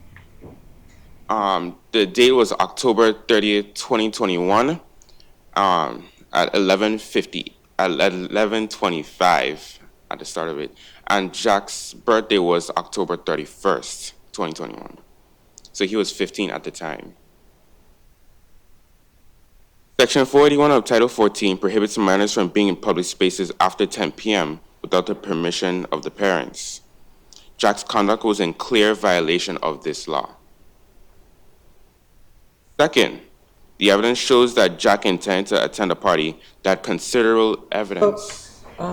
Based on our review of the record, the police officer who was on patrol first saw Jack at 11:58 p.m. He put on his siren at 12:05 p.m. Based on that, how did the officer determine that Jack was loitering or lingering in the area if it was only a mere 7 minutes between when he saw Jack and when he arrested Jack? Your question, please. The record shows that the police officer was on patrol around 11:58 p.m. and he put on his siren and Jack was detained at 12:05 a.m. Doesn't that mean that time is 7 minutes? How could the police officer determine that Jack was loitering and lingering in the area during that 7-minute period of time? Well, Your Honor, Jack was acting in a very suspicious manner. He had his face completely concealed, and when the officer arrived at the intersection, it appeared that Jack was running away from law enforcement. The officer saw suspicious activity and decided to investigate. Second, the evidence shows that Jack intended to attend a party that had considerable evidence of underage drinking, including several kegs of beer and numerous bottles of Crucian rum. Does the statute require the officer to show that he intended to consume alcohol or that he intended to attend a party that had alcohol? Raise your question, please. Statute require the government to prove that Jack intended to consume alcohol or that he intended to attend a party that had alcohol? Well, what facts do you have that shows that Jack intended to consume alcohol? Jack attempted to attend this party despite knowing nothing about it besides the fact that alcohol would be present. He didn't know what kind of music would be playing. He didn't know about any activities or food. All that he knew was that alcohol would be there, and still decided to go. This was a Halloween party, correct? Yes, Your Honor. Jack was in a Halloween costume, a Boba Fett costume? Yes, he was, Your Honor. Isn't it more reasonable to infer that Jack just wanted to go to the party and have fun in his costume rather than intending to consume alcohol? Law enforcement knew nothing about this party, and upon investigating the party, law enforcement found a lot of underage kids drinking. So the reason that the law enforcement, sorry. Can you rephrase your question, please? Third, the evidence shows that Jack planned to remain in a public space after 11:25, despite being 15 and not having any express proof of consent from his parents. 1191b7 prohibits people from loitering with the intent to commit a crime, and Jack did in fact have the intent to violate 481b. Ponce stands for the proposition that when determining sufficiency, the court views the evidence in the light most favorable to the people, and also grants the people the benefit of all reasonable inferences. The relevant inquiry is whether, after viewing the evidence in light most favorable to the people, that any rational trier of fact could have found the essential elements of the crime proven beyond a reasonable doubt. For these reasons, I ask the Supreme Court to affirm the Superior Court's decision that showed that there was sufficient evidence to sustain convictions under 481B and 1191B5, Title 14 of the Virgin Islands Code. Thank you.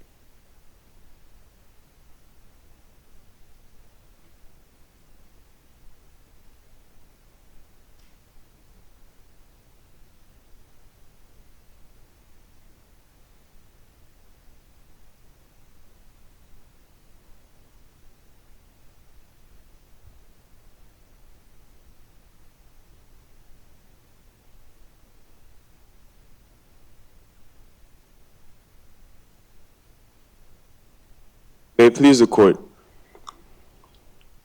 Your Honors, you please. First, the language of subsection D was plain and not ambiguous. And second, subsection E was directed to Jack. Your Honors, the Supreme Court was correct when it interpreted that the statute to place the burden of proof upon a defendant of subsections C, D, and E as affirmative defenses were correct. Subsection E was directed to Jack, and the language was plain and unambiguous. Your Honors, words matter, and language in subsection E was misused. For subsection E, it states that. So doesn't the Constitution require the government to prove? That question, Your Honor? Doesn't the Constitution, the due process clauses of the U.S. Constitution, doesn't that require the government to prove every element of the offense beyond a reasonable doubt? Raise that question one more time. Doesn't the U.S. Constitution, the due process clauses of the Constitution, doesn't that require the government to prove every element of the offense beyond a reasonable doubt? I'm uncertain of how to answer that question, Your Honor. Subsection E, it states that it's a defense that the prosecution for loitering as defined by subsection A if the law enforcement officer fails to identify himself, and it appears at trial that the explanation offered to law enforcement officer by the defendant is true, and if it is believed at the time, would have dispelled any concern. Subsection D states that unless the suspect has fled or another circumstance makes it impracticable prior to an arrest for loitering, a law enforcement officer shall give the suspect the opportunity to identify himself. We can use the word shall as if the officer was given an option. The officer was given an option to whether he would want to address himself to Jack or not. Did Jack actually flee from the police officer? Was he even aware that the police officer was there? Yes, Your Honor. He did flee from the police officer.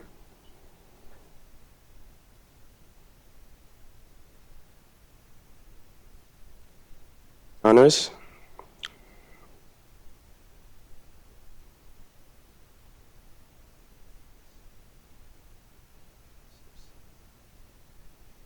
For subsection E, it seems that Mr. Shepard was running away from the officer, and it made the officer seem suspicious of him, considering the fact that Mr. Shepard was concealed in a costume and he was loitering in a private area, which he was not supposed to be.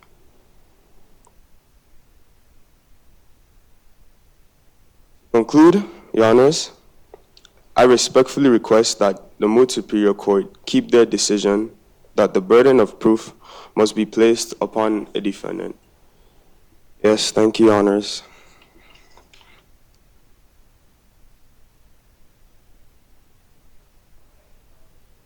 Y'all can return.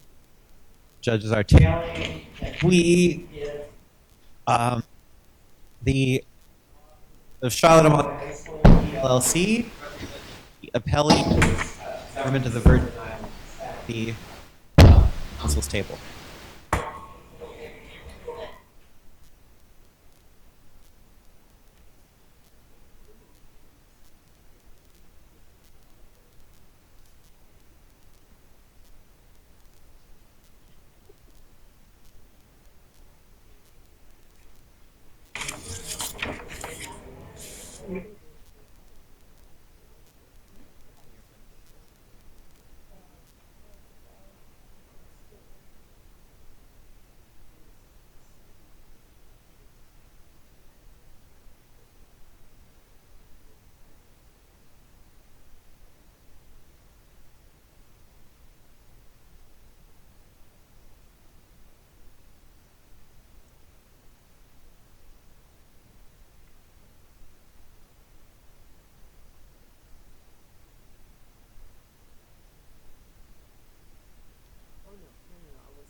It's on the record. Hey, Honors, and all in attendance. My name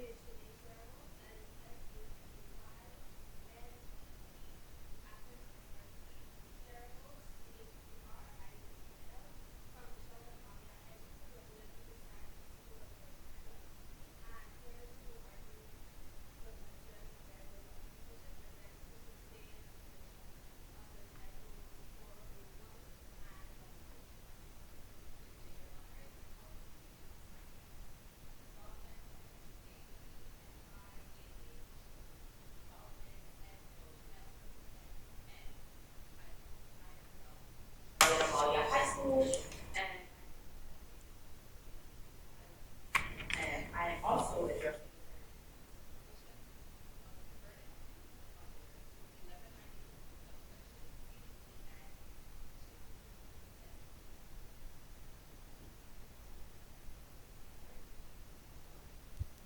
And prepare.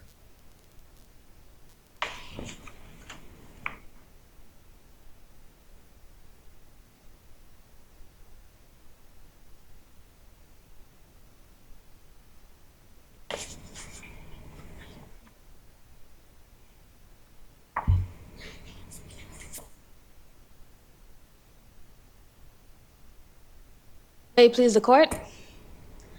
Your Honors, a jury found Jack Shepard to be an unaccompanied 15-year-old out past the hour of 10 p.m. in clear violation of 14 Virgin Islands Code, Section 481.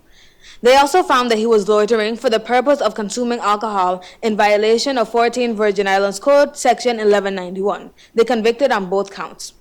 The jury's determination and the Moot Superior Court's ruling should be affirmed for the following reasons. Evidence and inference sufficiently shows that Jack Shepard, at the age of 15, was out of his house past 10 p.m., lingering, idling, and wandering for the intent of consuming alcohol. That at the age of 15, I believe the evidence shows that at the time Jack was detained by the police, he was 16 years old. That is true, Your Honors, but at the time he had left his house past 481's curfew, he was still at the age of 15. He was unsupervised, nor was he given the permission or under the direction of a legal adult at that time. To my first point... How is that known, Counselor? How did the officer know that he did not have permission at the time that the officer saw Jack? Your Honors, at the time when he was detained, Jack was given... Well, sorry, Your Honors, I misspoke. During the ride to the police station, the officer gave Jack the permission and asked him where he was heading or what was he doing at that time. He could have mentioned, along with him heading to the party, that he had permission. Also to note, when he arrived at the station and his parents collected him from the station, there is no record of Mr. and or Mrs. Shepard expressing their consent to him being out at that time. Concept v. People states that the people have the benefit of all reasonable inferences that is added to the evidence being viewed in light most favorable to the people. That being said, the jury rightfully convicted Shepard under the only reasoning presented, that he intended to consume alcohol while underage. To state the facts, Jack Shepard, an introverted homebody, wanted to do something special for his 16th birthday. He purposefully sought out parties that were happening around that time, and Shepard and his two friends caught wind of a costume fiesta in a remote location and were informed that there would be alcohol present. Shepard returned home and went outside just after 11 p.m., an hour after Title 481's curfew, and before Cynthia even said she was on her way.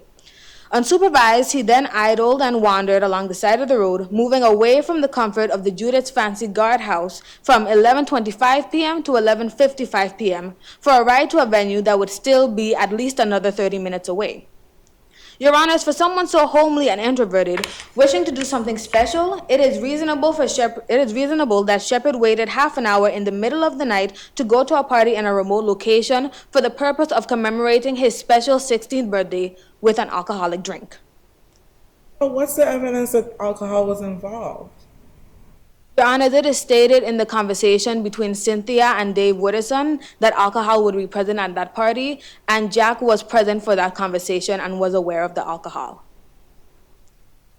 Well, if there was a Easter egg hunt and someone, a high school student, found that there was going to be an Easter bunny at the hunt, does that mean that the minor was going to see the Easter bunny, or does that mean that he was just going to do the egg hunt?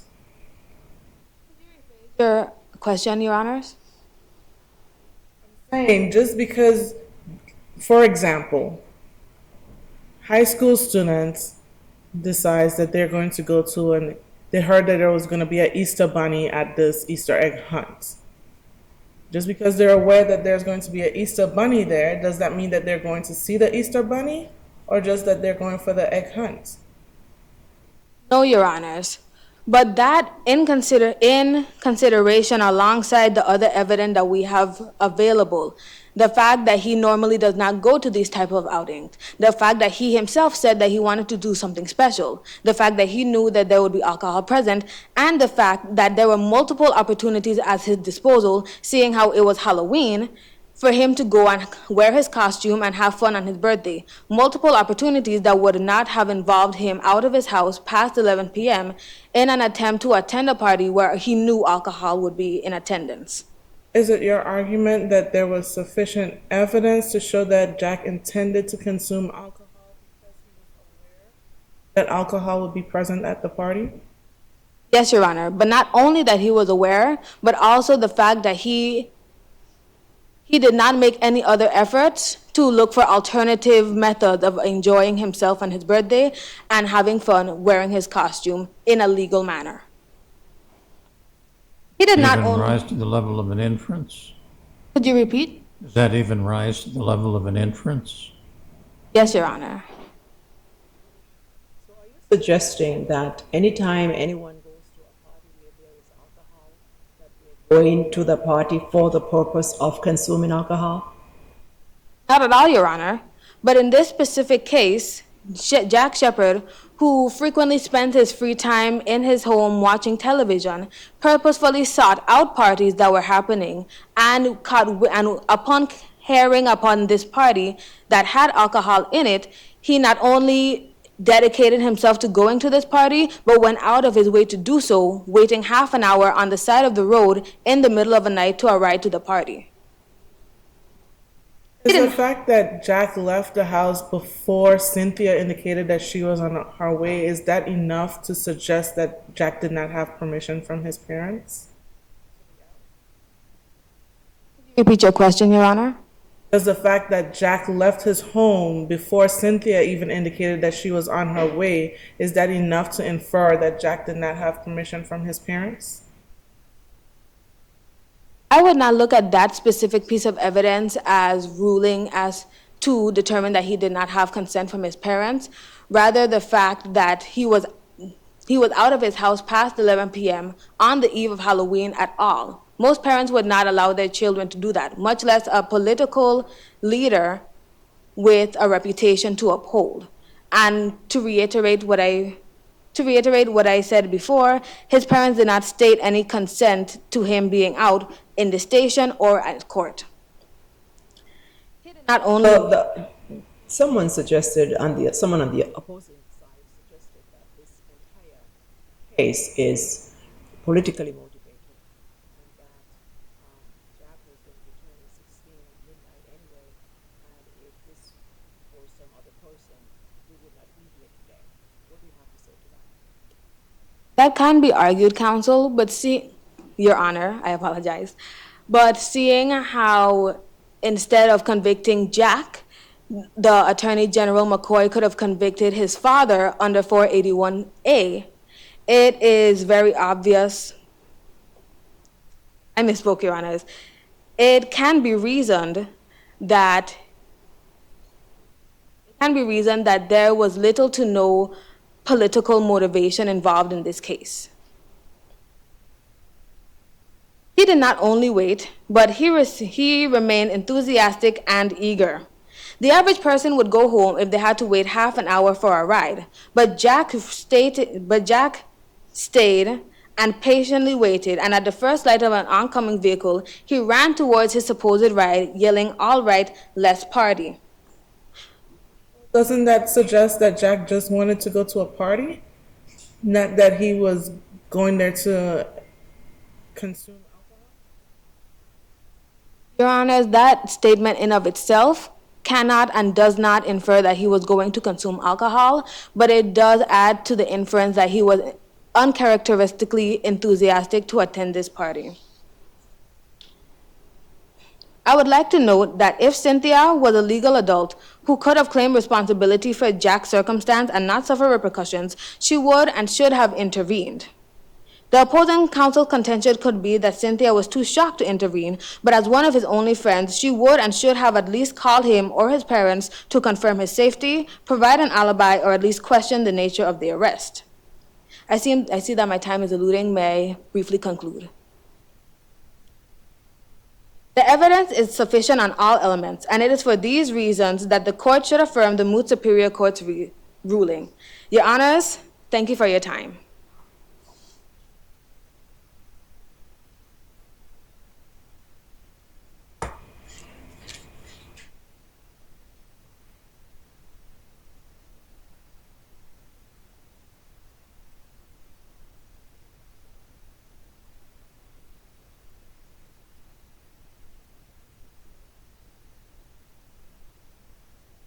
May it please the court.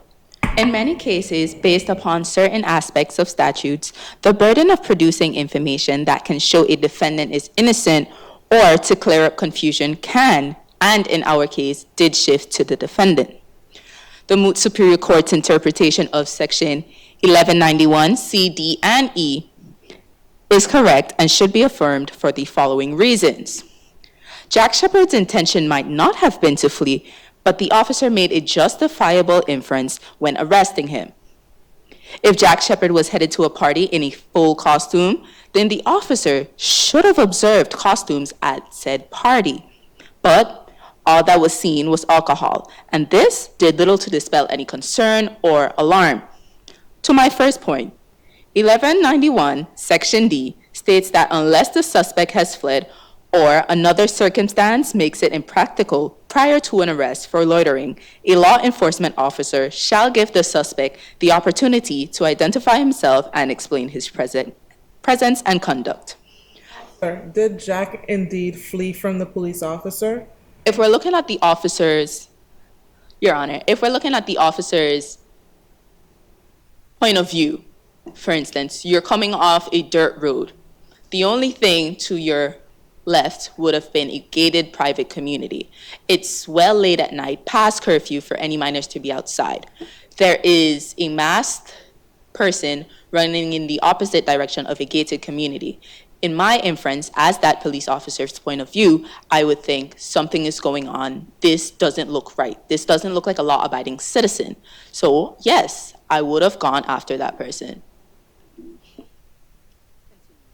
I stated in... You said that there's an inference that his parents permitted this sort of conduct. Is that correct? Yes. The inference was that the officer made was that this is not a law-abiding citizen, because in his case, it looked like Jack Shepard was fleeing from the officer, because as the officer turned off said dirt road, Jack Shepard continued running. So the officer's point of view would be Jack Shepard, let's say, and saw the police officer's car and started fleeing. Was it the officer's responsibility to inquire from Jack at that time whether he had permission to be out? The officer at that time was to assess the situation at hand, and since his inference was this doesn't look like a law-abiding citizen, and this could, let's say, for example, this could be a burglar, was to assess the situation and ask Jack the most important question at the time, which would be, what are you doing at this time of night? Asking him his conduct first, explaining why he was running per se at this time of night. Why wouldn't the officer have done that before detaining Jack and arresting him? The officer, at the time, he wanted to get a handle on the situation. So since Jack was running, it wouldn't make sense for the officer to stop Jack if he thought that Jack was a criminal at that time. So the officer got a handle of the situation, got Jack into the car, and then questioned him as to what his conduct was and his presence. As stated in Heiliger v. People and Greer v. People, if the legislative intent is clear from the plain language of a statute, no further inquiry is necessary. Upon the view of the police officer, Jack Shepard was running away from a private gated community covered from head to toe at the late hour of the night after curfew unaccompanied by an adult. Under 1191, Section C, these are all considerations that speak to loitering. Jack Shepard claims that he thought the person in the car that he started running towards was his friend, Cynthia, that was supposed to pick him up.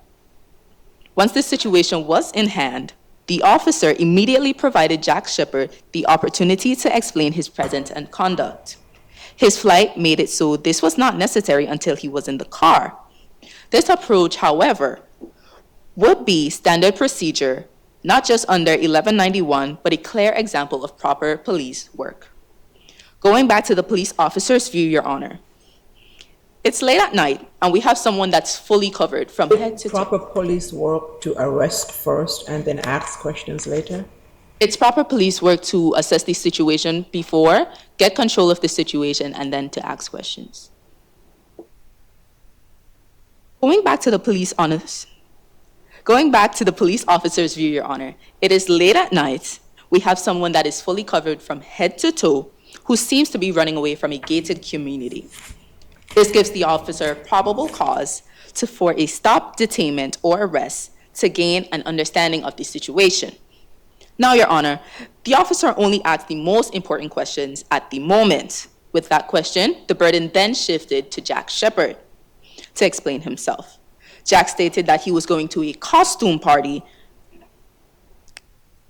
which was in this secluded location on St. Croix that the law enforcement did not know of.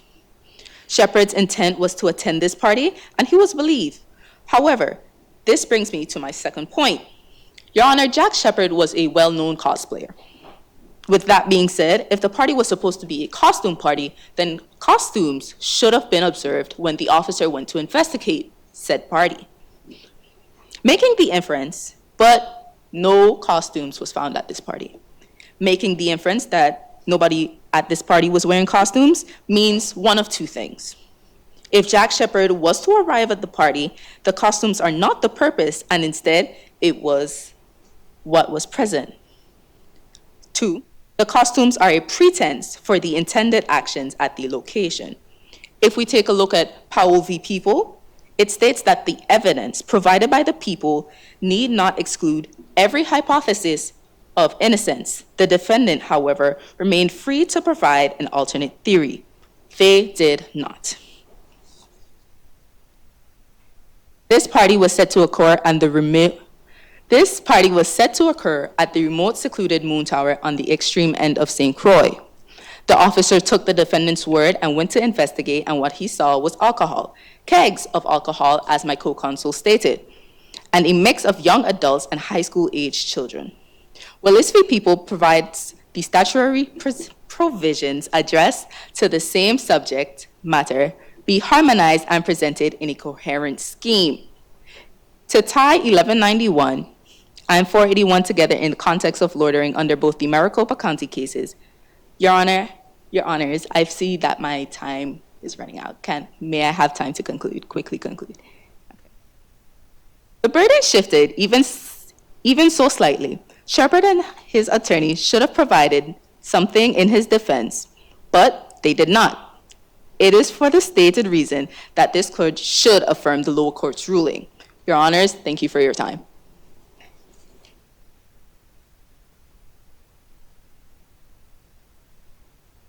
I think the morning and the afternoon was just as impressive as the morning. You can sit there anymore. Wow! Give yourself a round of applause. That is,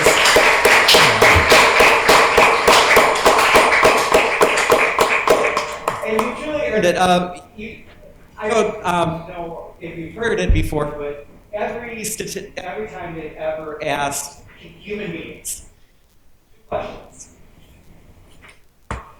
more people will answer in response that they are afraid of public speaking than they are of death. Most people would be far more comfortable dying then walking up in front of a crowd of people, much less a crowd of people, to make a speech that is live streamed to the entire world via the internet. And so, you could have come up and displayed absolutely no skill in what you did, and you would still be further ahead than 90% of the population who would rather die than do what you did. So, truly be proud of yourselves in that regard. I do not envy the judges. One of the aspects of evaluation is, and I think you all set the standard for the most individualistic in your arguments I have ever seen. We do a Moot Justices Conference with all of the panels, and at every conference, I'm sure they will confirm, I tell them, you will see the standard arguments. Most of the students come out with something that all clusters around the same topics. I don't think teach something this year in response to anything. Every one of you showed that you looked at the law library and you took from it what made sense to you, and you are. And if that is the only skill you learned in this program, did in our goal or dreamed, be better, more successful, whatever profession you choose, simply because you gained confidence to own thought. I am immensely proud of all of you. I also have one thing that I think each of you, this is because an in-person, I think the coach to tell everyone this, because uniformly all of you did the same thing. When you come up to the stand, take some time and take a deep breath and exhale. You will speak far more slowly, far more metered, and your voice will be far more lit. If one deep breath doesn't do it, take 3. It is a physiological fact that after 3 breaths, the human body relaxes. The one thing they between target eyes, because your eye muscles, you don't want to weaken them, and you take on the last study that you're the most relaxed, most able to. So, true with public. 3 breaths at the lectern, and all of you would have seen every one of your performances improve. You would have naturally. You would have just. With that, I would turn to. Actually, no. I got one thing entirely not moot court related. Who are my volleyball players in here? I see several, and I feel like we were probably on a lead this year. Congratulations to all of you for surviving it. The championship was finished this weekend. If you're like me, sore from playing 3 games in one weekend. I also do have an announcement about we are looking for assistant co-chairs. This program has big. We can't actually manage it anymore. If we get any more students, it won't be possible. We need to start sharing the burden. So with that, we are looking anywhere from 1 to 3 assistants with each district, and anywhere to help. Students, you're really good at pulling on people's heartstrings for getting them to help. If you know anyone who's a lawyer or a paralegal, or if you know anyone whose parents are a lawyer or a paralegal, to reach out to us. You need that support. Also, I did want to reiterate, if you didn't get to see the score sheet, we did expand it 100. Categories are scored on a 20-point scale, 10. So your first one is organization, clarity of presentation. Be scored out of judge, actual and legal issues, questions is scored, and your speaking and dictation scored out of 20. Evaluate your prepared arguments more generally. It's out of 10. What do the judges think of them? And so that they have a little less room to score on that with only 10 points, but it's less than how they evaluate it. And then finally, your general evaluation. Again, what did the judges think overall of your performance? Taking a break quickly, but ask Justice Andre if she has any comments for the able to observe all of this remarkable performance for today. Yes, certainly. So how do you guys feel? Yeah, you guys got through it. I am so immensely proud of each and every one of you. Like Adam said, most people don't want to get up to do this. You guys are so far ahead of the pack, and give yourself a pat on the back because you guys were awesome. You had three strangers in front of you peppering you with questions. You couldn't keep on top of your arguments. You had to find your spot on your page, and you did it with class and poise. So give yourself a round of applause because you deserve it.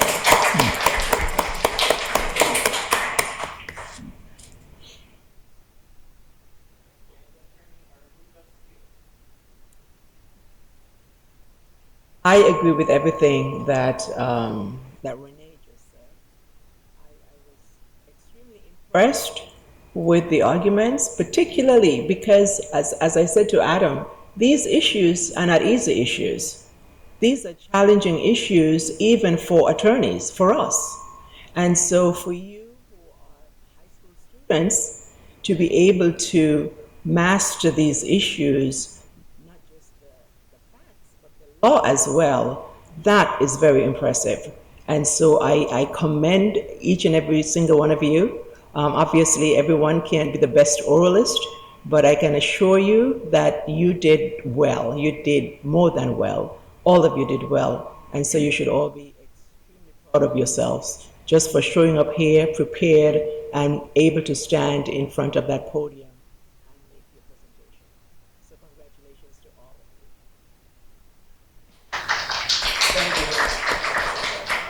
you. And I really do have to reinforce, these are tough issues. You weren't given easy issues. You really rose to the occasion.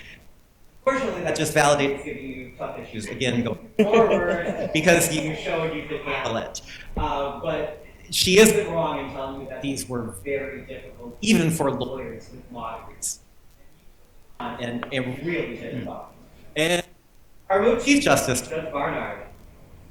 Thank you, Attorney Andre and Attorney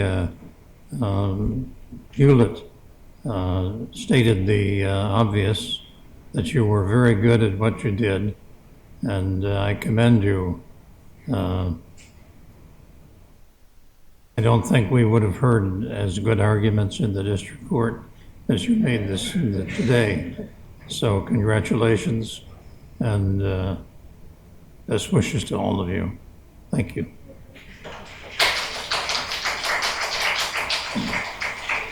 Thank you, Judge Barnard. So we are going to take a little break here. Actually take 45 minutes because we will buy and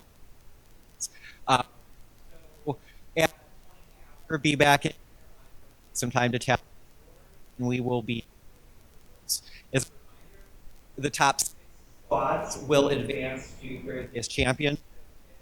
The team, according to third, and individuals will be rated as best oralist, second runner. All rise while the justices leave the courtroom.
now reach the part of the competition that I like the least.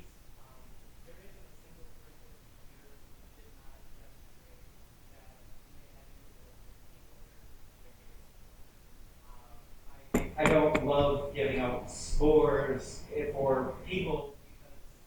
The goal is for you to learn and develop these skills, walk away with the confidence that comes with that. But we do promise rankings, and you all like rankings, and so I can seem too proud, and I do rankings. So we will start individually. Is our third runner-up.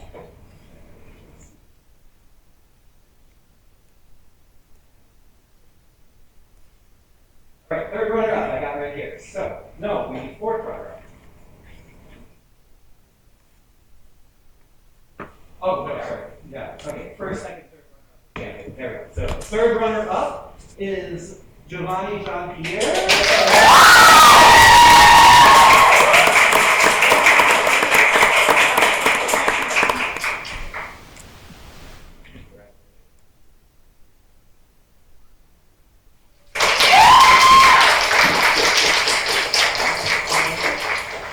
Second runner-up is Shanae Sharaval.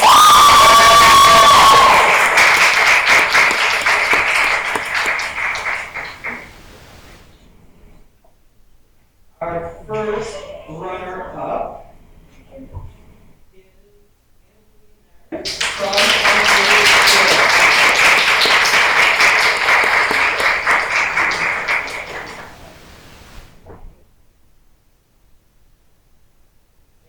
our best oralist for the St. Thomas, St. John. Surprisingly, is a third year returning Aisha Kamani This is her last year in the program that she has competed since she was a sophomore. Congratulations. All right. So now we have the teams. As you know, each individual score is based on the average of the Justice's 3 scores, so each one of their scores added for a total and divided by 3.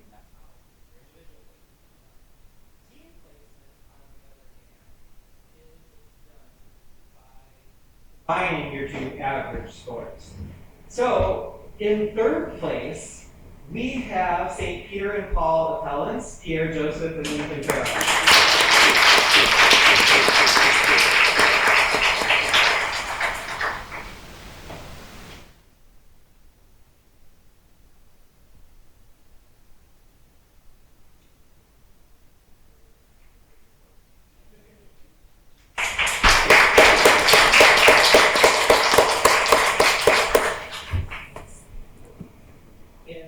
Second place,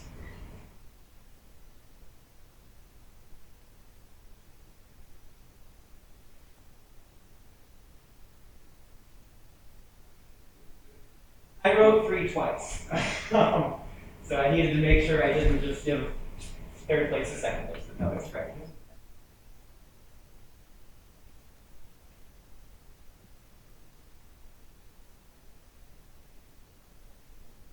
Second place, we have Charlotte O'Malley High School appellees Shanae Cherhall and Kanaya.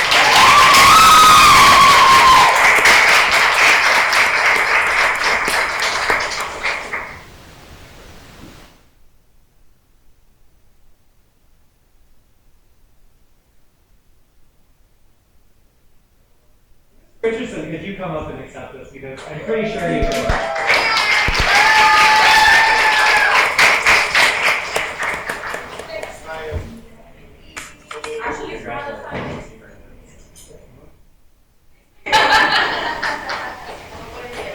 All right.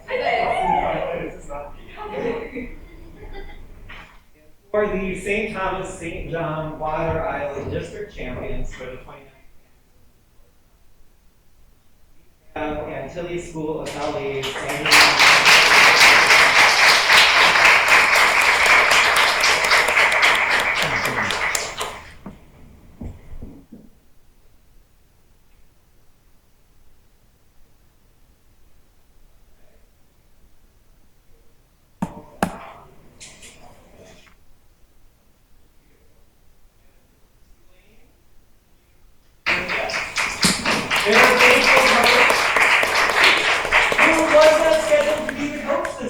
I had 5 volunteers out on maternity leave, and she stepped in to coach when it was entirely unexpected. Congratulations to all of you. With that brings a close to the tournament. I do want to give you the opportunity to take pictures with any of the judges you so wish. You can come up and they will take pictures with you. You can take pictures in the well and everything. And we only have 10 minutes for you to do that because it is almost the close of business today. But by all means, pictures and photos and everything. Oh, yes, I will announce that. Let me do that. I forgot to rank them by 6. So you have your top 3. While you're doing this, I will announce. I will figure it out.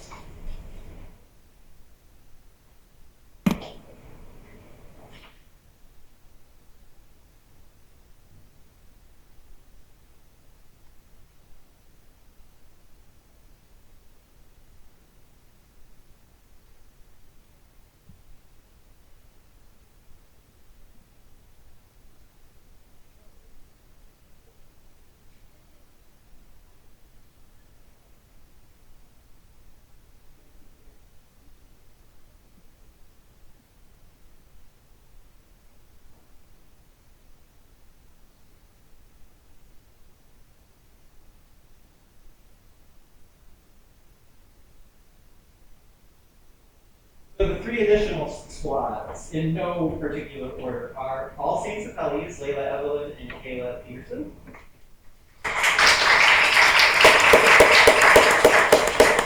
All Saints Appellants, Sonia Fleming and Aaliyah Francis. And Charlotte Valley High School Appellees, Giovanni Jean-Pierre and Alon. I look forward to seeing what all of you do on Thursday. And remember, it is in the comfort of your own space via a live stream link. And so it will be far less stressful than anything you had to do coming to walk up here today. By all means, if you want a picture with any of the judges, come forward and take your picture.